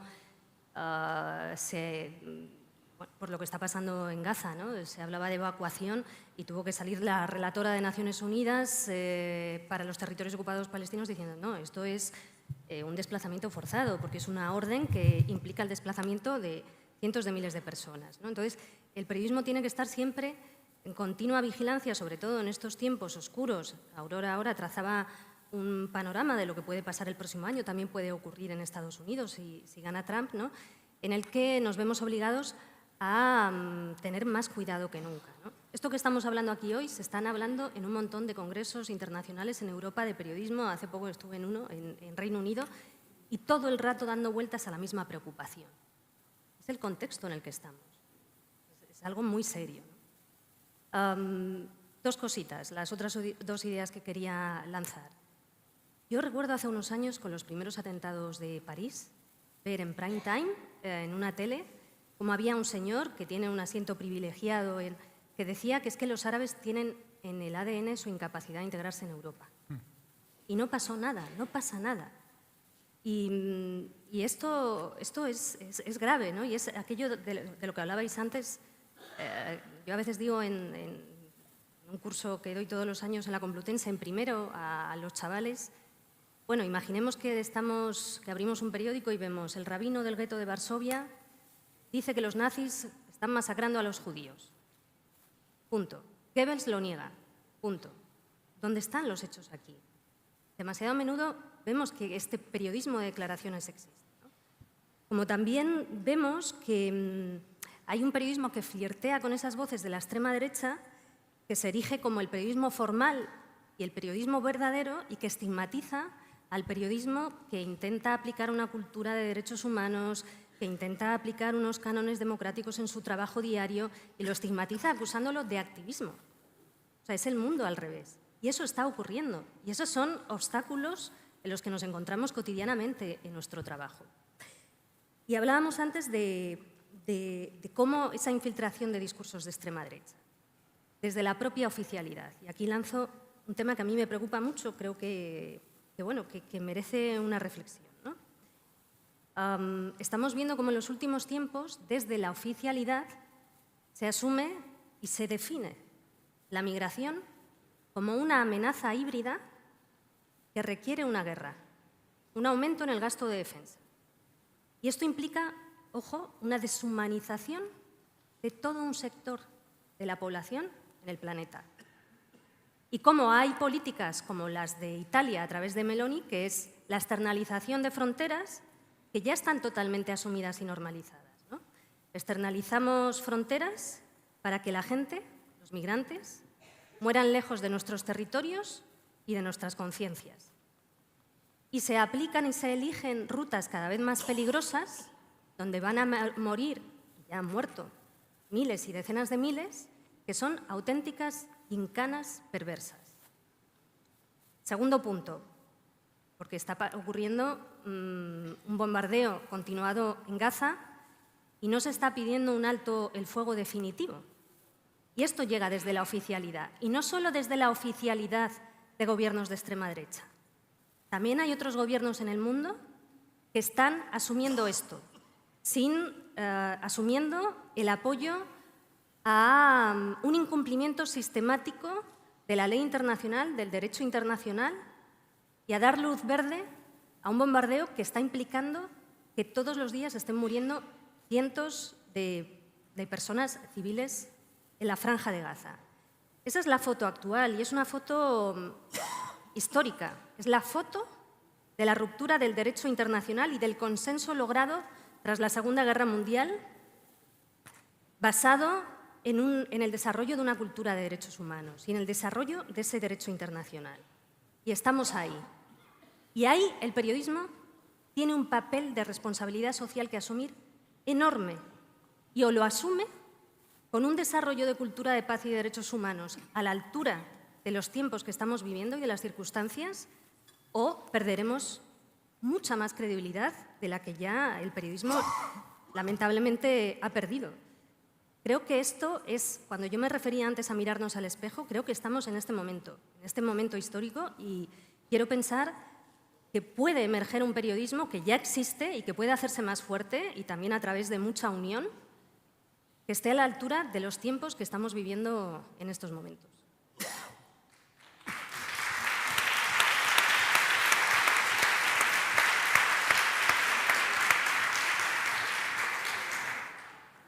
Miquel, ¿querías comentar algo? Sí, añadir una cosa, recogiendo algunas de las ideas que han expuesto las compañeras. Y en el caso de Alemania, y en el caso que comentaba Olga ahora mismo de esa trayectoria en Europa, ¿no?, después de lo que creíamos que era algo único e irrepetible, como fue el Holocausto, que fue la barbarie ante nuestros ojos, ¿no?, en el corazón de Europa, estamos viendo, y no solo por lo de Palestina, sino a lo largo de los últimos años, y cogiendo el guante de Alemania, como evidentemente que se puede repetir la historia, y además de una manera bastante cruel, ¿no? Lo estamos viendo porque en el caso de Alemania, en concreto, yo, a pesar de las virtudes de ese proceso de, más que de desnazificación, yo sí que creo de intento de redención, ¿no?, por todo lo que significó. La desnazificación históricamente no fue tal y como nos la venden, y ahí están los libros de historia para ver que los funcionarios del Tercer Reich siguieron siendo funcionarios en Alemania democrática, ¿no? Pero no solo eso, sino que Europa está demostrando cómo las ideologías que llevaron al desastre de la Segunda Guerra Mundial se han ido adaptando poco a poco a lo largo de los años al contexto democrático, hasta el punto en el que en un país como Alemania están a punto de tomar el poder. En Francia, en Italia ya lo han tomado. Y el contagio que existe, pues Polonia, Hungría, es una realidad. Y el drama ya no es tanto que esta fuerza esté amenazando con tomar el poder. El drama es que, como decía Olga, las leyes de inmigración, la extrema derecha cuando llegue al poder no las va a tocar. Las europeas no las va a tocar y quizás las añada un plus de crueldad, pero en su esencia no las va a tocar porque ya están bien avaladas por gobiernos conservadores y socialdemócratas. Leía esta semana que el SPD en Alemania ya está hablando en materia migratoria de una manera que no tiene mucho que envidiar a cómo habla la extrema derecha. Macron no tiene demasiado que envidiar a Marine Le Pen en muchos de sus discursos. Y con todo lo que decías tú de los árabes, ahora la islamofobia en Francia es uno de los ejemplos más claros de cómo ese contagio, ¿no?, que yo lo asemejo mucho al antisemitismo de los años 30, cómo funcionó el antisemitismo de los años 30 transversalmente, es decir, de izquierda a derecha. Es decir, no era una cuestión de los nazis, el antisemitismo formaba parte de Europa y lo compraron gente que estaba en la extrema derecha, pero también gente que no se consideraba extrema derecha. Con la islamofobia está pasando lo mismo. Está siendo comprada por gente que se cree progresista y que su problema cree que son los moros, ¿no? Ellos han traído el machismo, ellos han traído la inseguridad, y ellos son el problema, ¿no? Por lo tanto, yo creo que esa reflexión no es solo de que viene la extrema derecha y hay que armarse, no, es por dónde se nos está colando la extrema derecha a nosotros. ¿Qué es lo que estamos haciendo nosotros que nos parecemos cada vez más a la extrema derecha? Yo creo que ese es el drama y ese es el gran éxito de la extrema derecha, que ha sabido conquistar una parte del sentido común de esa Europa pues que lamentablemente parece ser que no aprendió demasiado, ¿no?, de todos sus errores del pasado. Claro, es el drama, un segundo, Aurora, y el desconcierto también, o sea, es un poco la pescadilla que se muerde la cola con lo que estáis comentando, porque todo esto sucede en Europa, un continente que se ha apreciado por poner en valor la defensa de los derechos civiles, las democracias, bueno, la cuna de la democracia, y yo creo que el grueso de la población es que no sé, o sea, el cerebro les explota. O sea, porque a cualquier persona que tenga un poco de sentido común, si dices, bueno, esta es la Europa que nosotros hemos conocido y lo que me están diciendo es, no, mira, yo voy a dar miles de millones a Turquía y a Libia para que se frene allí la migración y que aquí no entre nadie, dicen, bueno, estamos hablando de España, un país de migrantes, tradicionalmente en la posguerra, ¿no? Con lo cual yo creo que esto genera un desconcierto que facilita mucho esta penetración de la extrema derecha por todos los resquicios. Aurora, perdona. Al hablar de periodismo activista, hay algo dentro de mí que se revela. Y a lo mejor entre el público podríamos preguntarles si ellos son favorables del periodista que se sabe que es portavoz o muy próximo a determinado partido político o a los otros partidos políticos. Quiero decir que más o menos en cualquier tertulia se supone que bueno, hay un cierto equilibrio entre periodistas de izquierdas, periodistas de derechas, y yo me pregunto si esto es bueno para la profesión, empezando porque esta profesión, desde el punto de vista de aceptación pública, creo que los periodistas estamos muy abajo. Si encima a esto añadimos que ya vamos con una etiqueta de este es del PSOE o este es del PP o este es de Vox, pues todavía nos alejamos más de lo que es el principio básico del periodismo, por lo menos yo lo entiendo así, el no casarse con nadie, es decir, mantener una distancia crítica, y cuanto más tiempo llevas en la profesión, más distancia mantienes contra unos y contra otros. Quiero decir, es algo que también os planteo y me gustaría saber si al público le gusta ese tipo de periodismo activista o si prefieren un periodista que sencillamente que haga su trabajo. Si hay que pegar un día un palo a la derecha, se lo pegamos, y al día siguiente a lo mejor hay que pegárselo a la izquierda y no pasa nada, y eso es nuestra labor. Jesús. Es que yo, bueno, no sé, mis compañeros, creo que el término lo citaba Olga y yo hablo por mí, ¿no? Pero me atrevería a decir que Olga también, el sentido de activismo, yo para nada lo identifico con estar en línea con unas siglas políticas determinadas. El activismo, yo creo que nos referimos a principios morales, causas justas, derechos humanos, es decir, temas que además lo principal a mi juicio para hacer buen periodismo y cumplir lo que creo que es la misión de un periodista y de un medio es que tú seas honesto, es decir, que transmitas cuáles son los principios, hagas una mirada que evidentemente está condicionada por esos principios de una realidad, pero eso sí, distingas lo que son los hechos y lo que es una opinión, ¿no? Yo creo que no tiene nada, estoy de acuerdo contigo en una cosa, no hace ningún favor al prestigio y a la credibilidad de la profesión que siempre incluso se escenifiquen los debates, estos están a la izquierda, estos están a la derecha. A veces es muy incómodo y además no obedece a veces a la realidad del tema del que se está hablando, ¿no? Pero yo considero que para empezar es mentira eso de la neutralidad. Otra cuestión es las reglas que se establezcan de funcionamiento en un medio, como puede ser el caso de un medio público, ¿no? Pero neutral yo no conozco a nadie, ni en mi familia ni en ninguna otra. A nadie. Lo que sí. Por eso yo daba tanta importancia antes al compromiso con los hechos, ¿no? Y luego ser transparente y ser coherente con esos principios que uno defiende, de manera que no engañes a nadie, ¿no? Pero es muy diferente a lo de las siglas o los partidos o los signos ideológicos. No me desmentirá Nacho, los medios que desde el principio apostamos por sostenernos con las suscripciones, a ti no te condiciona un banco, pero te condicionan los lectores. Sí. Lo cual es muy preferible, pero todos los días o todas las semanas, dependiendo de los temas, las informaciones, hasta los artículos de opinión, pues te pueden acusar en el mismo día un partido de ser del otro y el otro de ser del uno. Esto pasa constantemente. O de amenazarte con que se dan de baja o que se den de baja. Esto es así, nos pasa en Infolibre, le pasa en el diario, le pasa a cualquier medio que viva que apueste por esa.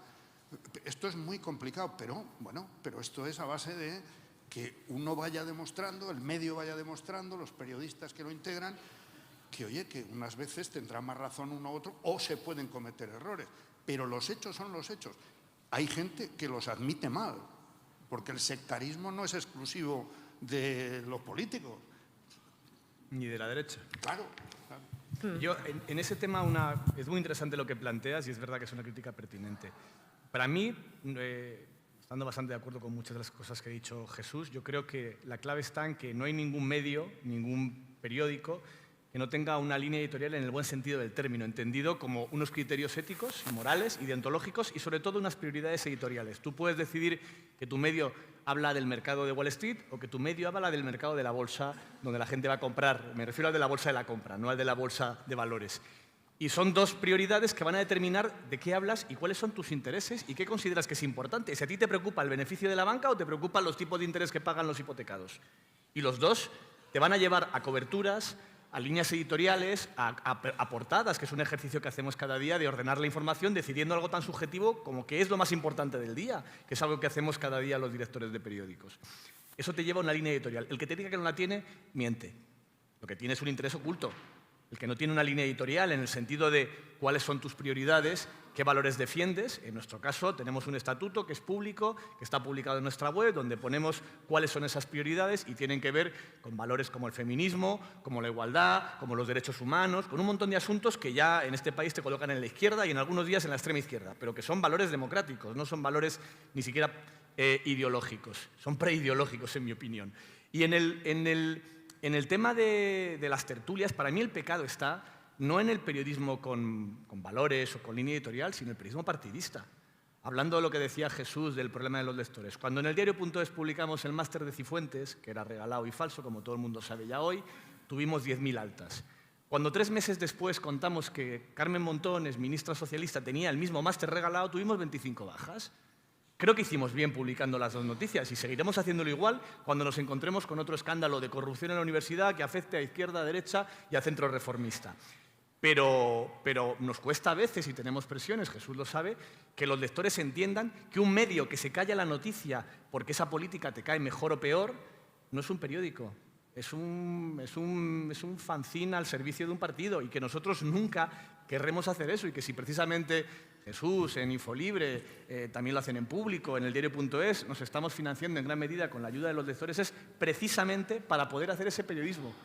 Que individualmente a algún lector le puede molestar y a veces tenemos pues, estas 25 bajas de las que siempre hablo, pero que en realidad creo que la inmensa mayoría de nuestros socios y socias, que ya son casi 70.000 en el caso del diario.es, están con nosotros precisamente porque no somos de un partido y soportamos permanentemente quejas de los distintos partidos que nos intentan colocar el sello del de enfrente en la frente para poder así desacreditar cualquier información que les moleste, que siempre habrá alguna información que les moleste. Pero estáis hablando siempre de la filosofía, los principios básicos en los que podemos estar absolutamente de acuerdo.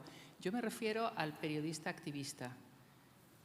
Pero Aurora, ese con el carné en la boca, que todos sabéis a quién me refiero, porque los escuchamos todos. Pero eso es yo por militante, alusiones, no activista. Yo por alusiones, a ver, yo cuando antes hablaba de periodismo activista es lo que lamentablemente a veces nos acusan a quienes intentamos ejercer un periodismo honesto, objetivo y riguroso, que evidentemente jamás va a poder ser neutral porque eso es una falacia, dentro de una cultura democrática de derechos humanos y con ideas de igualdad.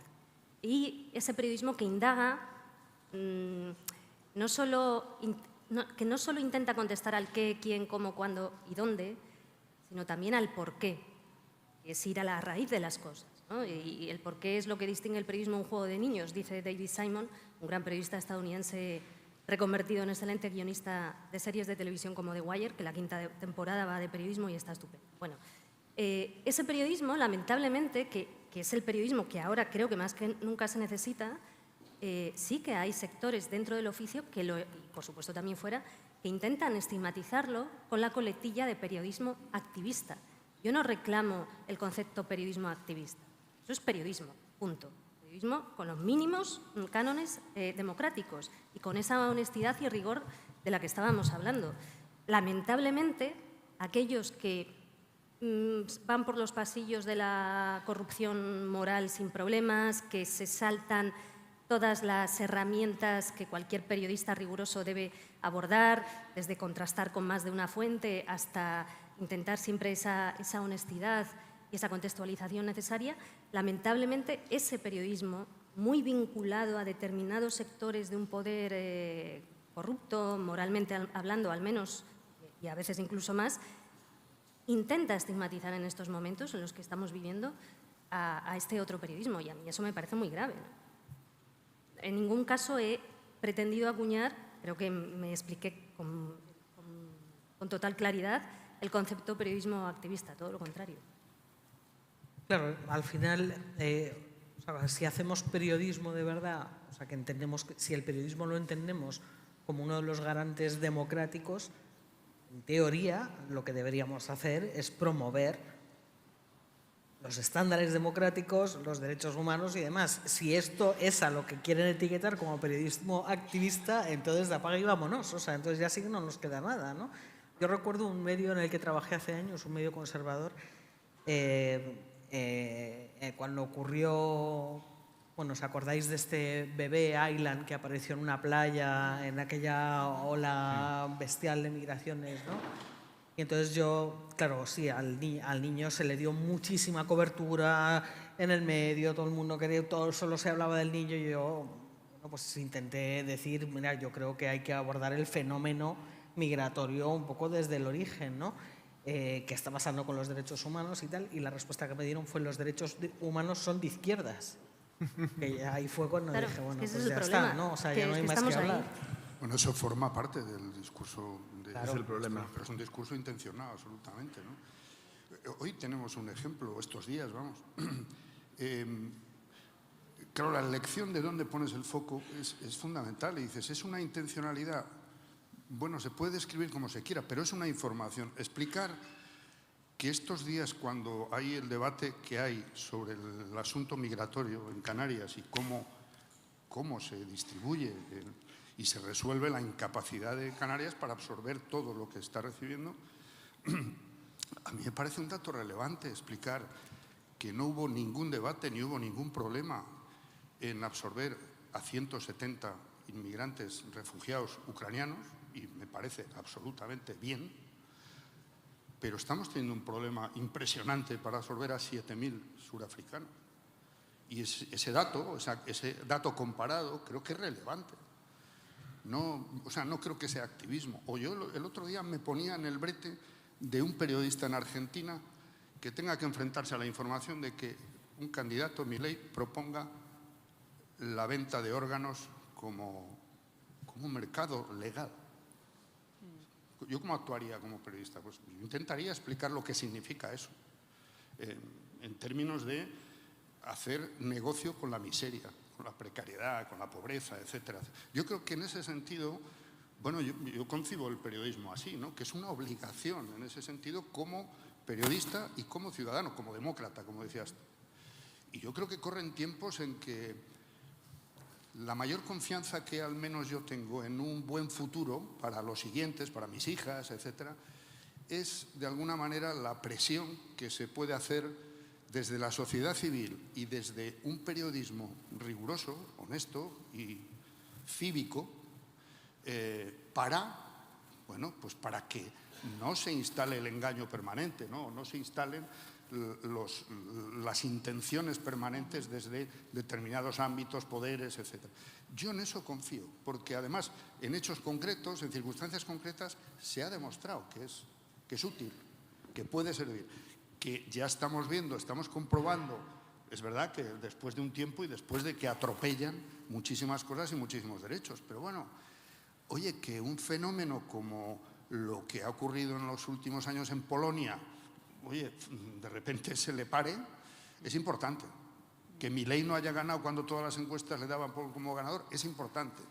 Y algo tiene que ver, yo creo, con que, oye, pues se hace un esfuerzo por... yo creo que vamos aprendiendo todos los días, porque no es sencillo. Insisto, no, pues si no en Alemania se habría evitado, un país como Alemania, con su pasado, con su historia, etcétera, pues probablemente habría tenido más éxito a la hora de frenar el fenómeno de la extrema derecha allí. Yo no me olvidaría de que lo que sí tienen, siempre lo han tenido, es mucha más potencia, músculo económico, y aquí hay ya ensayos publicados, y Miquel conoce perfectamente muchos más datos. Tienen un músculo económico que a veces se desprecia y que desde luego no tienen, desgraciadamente, las organizaciones de derechos humanos. Justamente el informe de Reuters pone el acento en lo que tú acabas de decir, Jesús. Se pide un periodismo que explique mejor lo que ocurre, que dé esperanzas a la gente y que aporte posibles soluciones. Un 94% de las personas encuestadas piden periodismo explicativo por encima de todo y un 87% agradecen mucho el formato de preguntas y respuestas. Hombre, el periodismo explicativo yo creo que es clave, sobre todo para hacer entender esos porqués de los que hablaba Olga, ¿no? Pero luego hay otro tipo de fórmulas. O sea, yo cuando leo el informe Reuters y no solo cuando lo leo, sino cuando voy al mercado y hablo con la gente en el mercado, ¿no? Y me dice, bueno, es que yo, claro, leo las noticias y me entra una depresión, ¿no? Vale, ¿y nosotros qué podemos hacer? O sea, porque lo que tampoco podemos es disfrazar que en Gaza se está produciendo un genocidio. Es que no lo podemos disfrazar, es que la vida es así de terrible y es así de dura, ¿no? Y engarzando con esto, os voy a plantear, aunque lo hemos tocado un poco de soslayo, pero por entrar un poco más a fondo, ¿no? Hemos hablado de cómo estamos comprando, de cómo se nos está colando por muchos resquicios este discurso de la extrema derecha. Pero esto sucede en un momento en el que tenemos una guerra en Ucrania, una guerra de Israel contra Palestina, una emergencia climática que va a provocar, ya está provocando, pero va a provocar todavía más movimientos migratorios de sur a norte. Y esto es lo que está sucediendo en este momento, ¿no? ¿Qué va a ocurrir? O sea, ¿cuáles pueden ser las consecuencias de esto que estoy comentando? Miquel. Yo creo que el momento, y más estos días, ¿no? con la alusión que hemos hecho varios a lo que está pasando en Palestina, dice mucho y muy mal de lo que puede pasar, ¿no? Y además vemos una reacción absolutamente tibia por parte de los gobiernos, ¿no? Que piden una pausa humanitaria. Vamos a ver, una pausa humanitaria. No sé si estamos viendo las mismas imágenes todos aquí, la pausa humanitaria lo que es. Y no solo eso, sino De que tres se tiran a- de 2 3 a días 4 para llegar a esa palabra. O sea, 2 días debatiendo Pausa cuál es humanitaria. el término que van a utilizar. De 3 a 4 no maten, ¿no? Pues sí, ¿no? A las 4:30 ya sí, ¿no?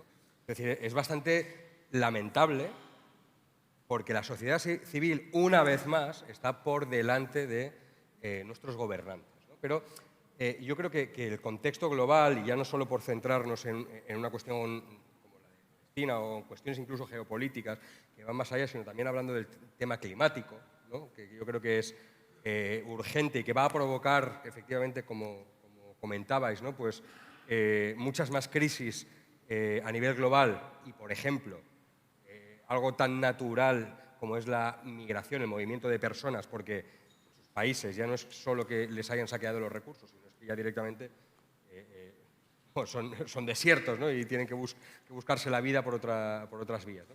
Todo esto nos plantea una serie de retos que el periodismo también demasiadas veces no está sabiendo darle la dimensión que tiene. Yo, por ejemplo, me cuento una anécdota personal. Yo estos días con todo lo que está pasando en Palestina, ¿no? y cuando pasan cosas así de bestias, luego leo noticias de asuntos nacionales domésticos, ¿no? Y la verdad es que, no sé, me parece hasta frívolo, ¿no? leer ese tipo de noticias. No digo que no se deban de hacer, pero me refiero, creo que estamos en un momento tan bestia, en un contexto tan bestia, que la responsabilidad es proporcional. Y la responsabilidad no solo de los políticos, sino también de los medios. Ahora bien, yo creo que también está habiendo muy buenos ejemplos de periodistas que están haciendo muy buen trabajo en estas emergencias. Hicieron con el tema de Ucrania, lo están haciendo ahora con el tema de Palestina, lo hacen con el tema climático, lo hacen constantemente fiscalizando al poder. Yo creo que aquí los medios que están representados, pues, también, vuelvo a decirlo, pueden presumir de que hay una fiscalización, gobierne quien gobierne, y eso a mí me da esperanza. Yo no quiero ser pesimista, yo creo que, de hecho, si seguimos haciendo periodismo es porque tenemos esperanza, ¿no? De que podemos cambiar algo, ¿no? Y podemos contribuir un poco, ¿no? a que las cosas sean mejores, ¿no? Y pensar en futuros mejores.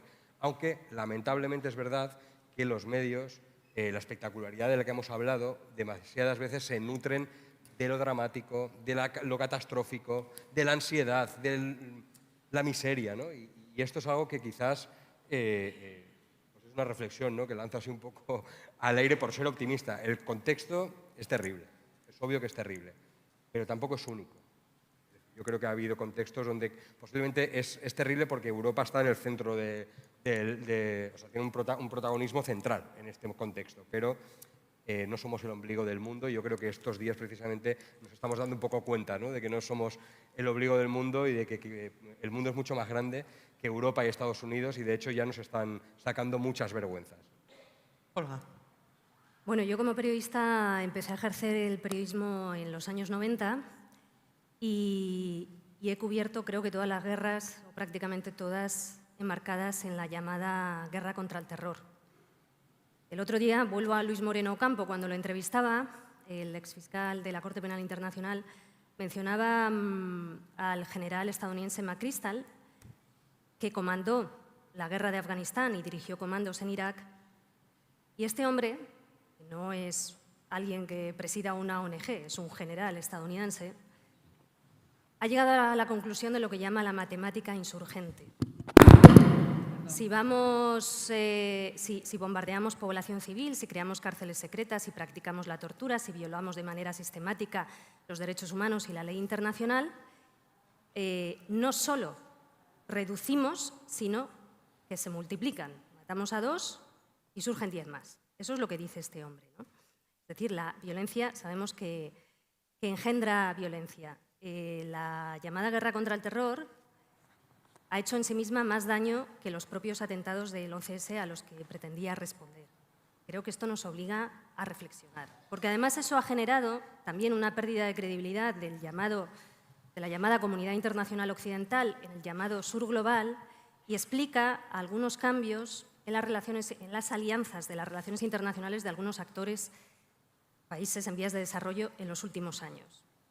Y por eso vuelvo a lo que decía anteriormente, de la foto que estamos viendo ahora de una ruptura de ese consenso construido tras la Segunda Guerra Mundial basado en una cultura de paz, derechos humanos y derecho internacional. Y es algo grave y que debe preocuparnos. Y dentro de eso, volviendo al periodismo, insisto en que hay un periodismo que es correa transmisora de mensajes que tratan de ridiculizar el periodismo que tiene conciencia de que hay líneas rojas que no se pueden traspasar. O sea, si hay que usar el término activista de manera peyorativa, que desde luego para mí el activismo es algo fundamental en cualquier sociedad civil, evidentemente, pero si hay que usarlo aplicado al periodismo de manera peyorativa, podríamos decir que el periodismo activista es aquel que está normalizando todo esto de lo que acabo de hablar. 2 reflexiones más muy rápidas. Una, ¿qué se puede hacer desde el Poder Ejecutivo, por ejemplo, ¿no? Claro, hay limitaciones, sobre todo en estos tiempos en los que está el poder transnacional, que ni siquiera todavía hay aplicación jurídica para controlarlo, etc. Estos días leía en prensa estadounidense este debate, ¿no? ¿Se puede gestionar? ¿Se puede hacer algo más que gestionar? Que no es poco. Gestionar bien es muy importante. Pero ¿hay tiempo para construir? ¿Es algo solo mecánico? ¿Hay tiempo para la arquitectura? O sea, entre gestión, construcción, mecánica, arquitectura. Pues son tiempos que requieren en todos los ámbitos, en el político, en el activista, en el sindical, en el mediático, búsqueda de herramientas para la arquitectura y para la construcción, porque los vamos a necesitar. Porque cuando antes hablaba, poniendo como ejemplo cómo se está abordando y cómo se está hablando de la migración, y cómo se está hablando, por ejemplo, del derecho, del llamado derecho y deber a defenderse de Israel y qué supone eso, ahí se están, bueno, son dos ejemplos que implican, o sea, que nos invitan a reflexionar. Porque, ¿qué es la extrema derecha? Está la extrema derecha que lleva el cartel de «Hola, soy la extrema derecha». Pero cuando la extrema derecha logra introducir su marco y que desde otros sectores se lo compremos, como está ocurriendo cuando estamos comprando un marco propio de la extrema derecha para abordar el tema migratorio. Estamos comprando un marco propio de la extrema derecha para abordar determinadas cuestiones de las relaciones internacionales, como puede ser ahora Gaza o como pueden ser algunos discursos belicistas sin límites propios del derecho internacional y de los derechos humanos. Las empresas armamentísticas estadounidenses y otras, muchas, de grandes potencias mundiales, se frotan las manos. Pero ¿qué hay de esto? Pues ante este escenario tenemos que detectar, como decía Italo Calvino, ¿no?, distinguir qué es infierno y qué no es y tratar de dar vida a aquellos espacios que no son infierno. Y dentro de eso ser muy conscientes de que no solo aquello que se autodenomina extrema derecha está comprando algunos marcos propios de la extrema derecha. Jesús. Bueno, pues yo aprovechando esta reflexión de Olga, vuelvo un poco a la primera intervención que hice. A mí me parece que eso es muy relevante. Es decir, que si queremos de verdad frenar a lo que denominamos extrema derecha, tenemos que ser conscientes de que no se acaba en esos límites de un partido concreto, unas siglas concretas y sus militantes, por decirlo así. Y me parece que en España esto es especialmente relevante en todos los sentidos, en cuanto a efectos para la higiene democrática, etcétera, etcétera, ¿no? A mí, de hecho, cada vez que escucho eso de que por ejemplo, una amnistía puede acabar con el Estado de Derecho, como estamos escuchando todos los días, claro, yo pienso que con el Estado de Derecho pueden acabar fuerzas políticas que están boicoteando el Estado de Derecho desde dentro, que no respetan bueno, pues, lo que es el sistema parlamentario, lo que es la renovación de órganos constitucionales, lo que son las mínimas normas que nos hemos dado y que todo el mundo tiene derecho a cambiar, pero tiene que seguir los cauces, y esto vale para todos. Pero claro, viendo un poco las proporciones y viendo que estamos en Europa, en todos los sentidos, para bien y para mal, pues desde luego yo tengo una mayor preocupación por los efectos que puede tener esa derecha iliberal, por decirlo así, que los efectos que pueda tener un partido separatista en estos momentos, en estas fechas y de cara a las próximas décadas. Y desde luego ya como europeos me parece que corremos más riesgo en lo que son los valores, las esencias del proyecto europeo, ¿no?, que entre ellas desde luego está el paraguas de derechos humanos, de justicia social, de tantas cosas que nos distinguen de otras latitudes, ¿no? Me parece que corre más peligro si se cae en una gestión, por ejemplo, del fenómeno migratorio, imitando esos planteamientos que sabemos que pueden calar fácilmente, porque se dan recetas de brocha gorda y sencillas a problemas muy complejos y eso, pues de entrada, se compra fácilmente, ¿no? Pues corremos más riesgo por ahí, ¿no? Y ese escenario que dibujabas, Virginia, que es real, de esos, bueno, todo lo que estamos ahora viendo cada mañana o en cada momento del día abriendo una pantalla, Bueno, yo quiero pensar que ha habido momentos muy, muy complicados en la historia de la humanidad y que igual que tenemos ahora herramientas y asistimos a la mayor revolución tecnológica de la historia de la humanidad, y eso nos complica las cosas porque introduce el factor velocidad de una manera que hasta ahora no existía, es decir, en todos los sentidos, ¿no? También para que calen mensajes y discursos y acciones peligrosas para la propia democracia. No, ni los políticos, ni los periodistas, ni los científicos podemos seguir la velocidad que puede imponer el uso de determinados instrumentos tecnológicos y de comunicación que, bueno, creo que necesitamos unos tiempos que a veces no somos conscientes de que no los estamos utilizando bien, ¿no?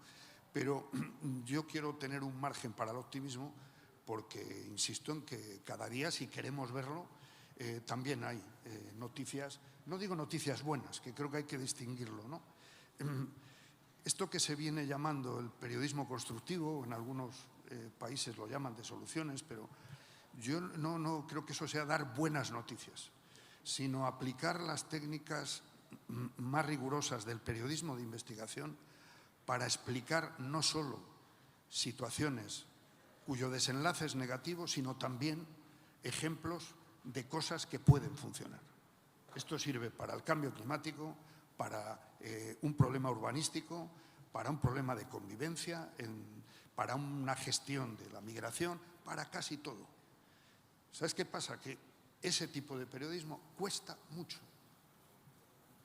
Y o convencemos a la ciudadanía de que, aquí esto va a parecer una cuña publicitaria, pero oiga, es que o se suscriben a medios que practiquen esto, y sí, Infolibre es uno de ellos, y otros que están aquí, pero o conseguimos trasladar esto y no nos conformamos con el periodismo espectáculo, sino que somos conscientes de que si no hay recursos para que haya reporteros en un conflicto en Gaza y puedan explicarnos con datos qué pasó en el hospital de Gaza. Es que si no sabemos esto, vamos a acabar equivocándonos en las políticas o en la presión que ejerzamos sobre la política para tomar decisiones en torno a esto, ¿no?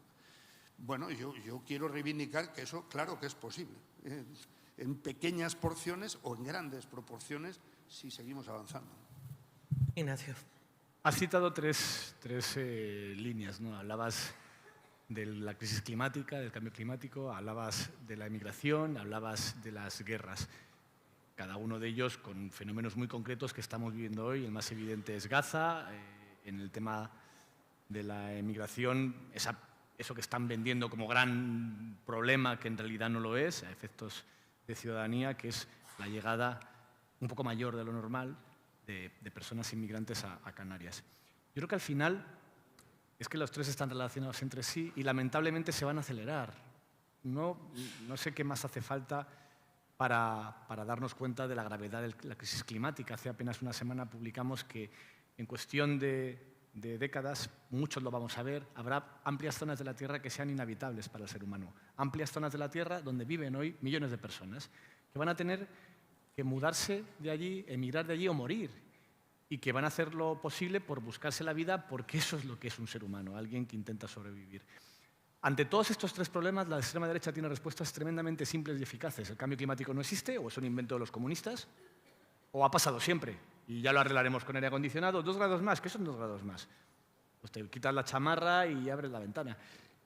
La inmigración son personas de segunda y que además deshumanizamos porque traen enfermedades, traen crimen, traen todo tipo de problemas al mundo, cuando en realidad es que el ser humano ha nacido con la inmigración. No hablo de nuestro país, hablo de nuestra especie.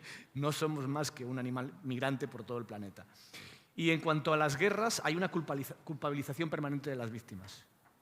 En el caso de Palestina es muy evidente, pero pasa prácticamente siempre con casi todas las guerras, donde normalmente el mensaje de la extrema derecha siempre está con el fuerte. Es rara la ocasión en la que está con el débil, nunca suele ocurrir. Y evidentemente en todo conflicto violento, claro que hay violencia por las dos partes, pero el único que tiene capacidad de resolverlo siempre es el fuerte. Siempre es el fuerte. Por eso tiene más responsabilidad a la hora de resolver cualquier conflicto. Creo que esto se arregla con muchas cosas que han salido aquí. Una de ellas es educación, otra de ellas es información, que es otra parte de la educación. Creo que uno de los dramas que vivimos hoy es que antes la sociedad se dividía entre sociedad informada y sociedad que se informaba por la televisión, por la radio, que se informaba con menos intensidad, pero también estaba informada. Y hoy ahora hay una gran parte de la sociedad que está permanentemente desinformada, porque ha confundido su WhatsApp o su timeline de Twitter o su muro de Facebook con información. Y eso no es información, eso suele ser casi siempre un pantano de prejuicios, de ideas preconcebidas y de información donde lo importante es su viralidad y no su realidad. Y esto ha generado y va a generar en el futuro problemas todavía más grandes en la sociedad. Pero creo que vamos aprendiendo. Creo que somos como la primera generación que empezó a fumar sin saber que producía cáncer, que somos como los primeros que nos enfrentamos a un problema gravísimo sin ser muy conscientes de dónde está realmente lo que nos contamina y que no entendemos que las nuevas industrias contaminantes muchas veces son las de la información o la de la desinformación, que hay ahí un problema que está provocando un montón de problemas distintos que tienen que ver con cómo se puede construir discursos que nieguen la realidad hasta el punto de que gente que está viendo nevadas históricas, lluvias históricas, otoños históricos de temperatura, te siguen diciendo que esto no existe o que es un invento de los comunistas, cuando están cada día viendo, y cada día va a ser más, de bruces con la realidad, ¿no? Esto es algo que, por ser optimista, creo que no puede ir a peor, en el sentido de que es muy difícil que la gente que está capturada por esos mensajes vaya más, que creo que probablemente a medida que los hechos vayan demostrando las realidades, en la crisis climática me parece la más evidente, va a ser imposible cuestionar esa realidad y que incluso vamos a empezar a cuestionarnos la responsabilidad de la gente que lo negó, la responsabilidad criminal en algunos casos, históricamente. Las empresas que financiaron ensayos, estudios para decir que eso no existía, que era todo un invento, mientras estaban quemando petróleo impunemente.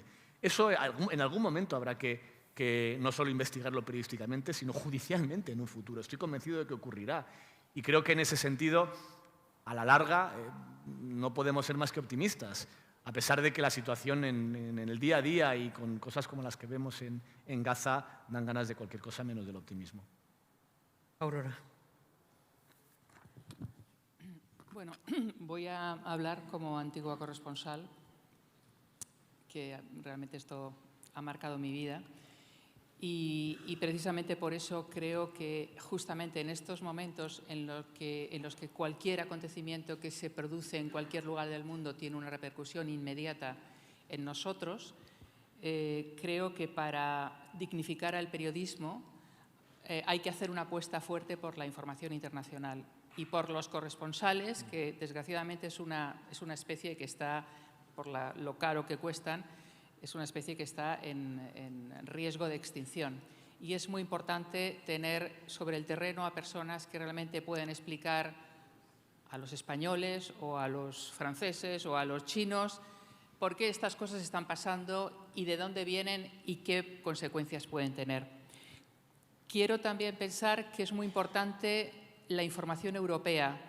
Y quisiera pensar, y sé que no se va a producir, que cuando empiece la campaña para las elecciones al Parlamento Europeo se hable de Europa y no se hable, como de costumbre, de España y de problemas menores, cuando Europa está en estos momentos también en una lucha por definirse a sí misma y por definir su papel. En Oriente Medio, desgraciadamente, Europa no pinta nada. Pero a lo mejor en la guerra de Ucrania sí que nos ha demostrado que Europa puede tener un papel importante. Así que información internacional, información europea de calidad, expertos, muchos expertos.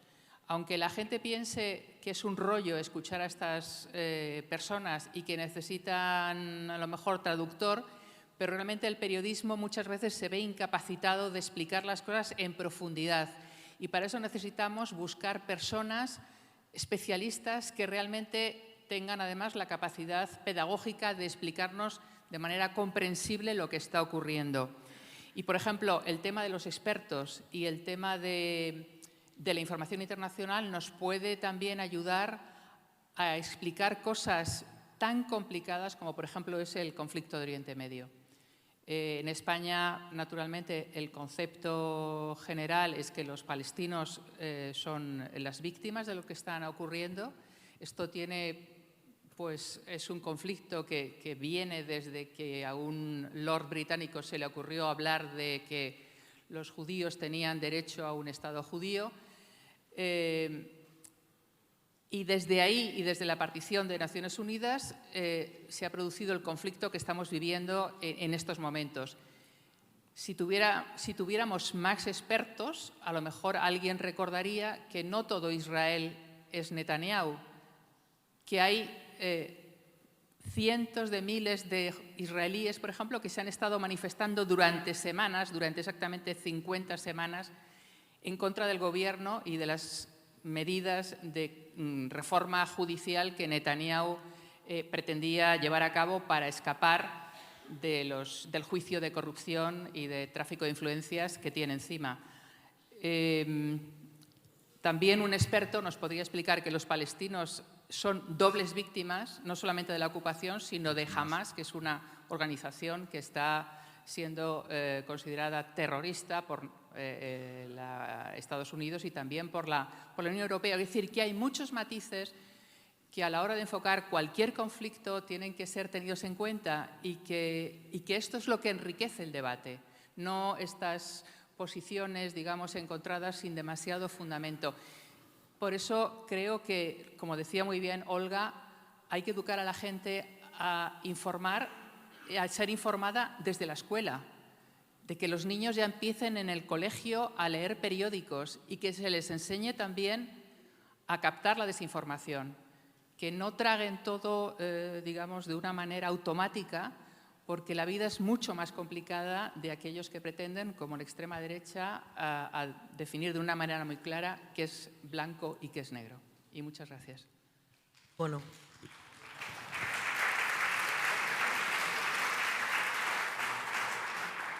Lo vamos a tener que dejar aquí. Yo creo que no da tiempo a hacer preguntas. Se nos ha echado el tiempo encima. Me dicen que no, así que muchísimas... Perdona. Uy, con la mano... Uy. Es que levanta la mano derecha...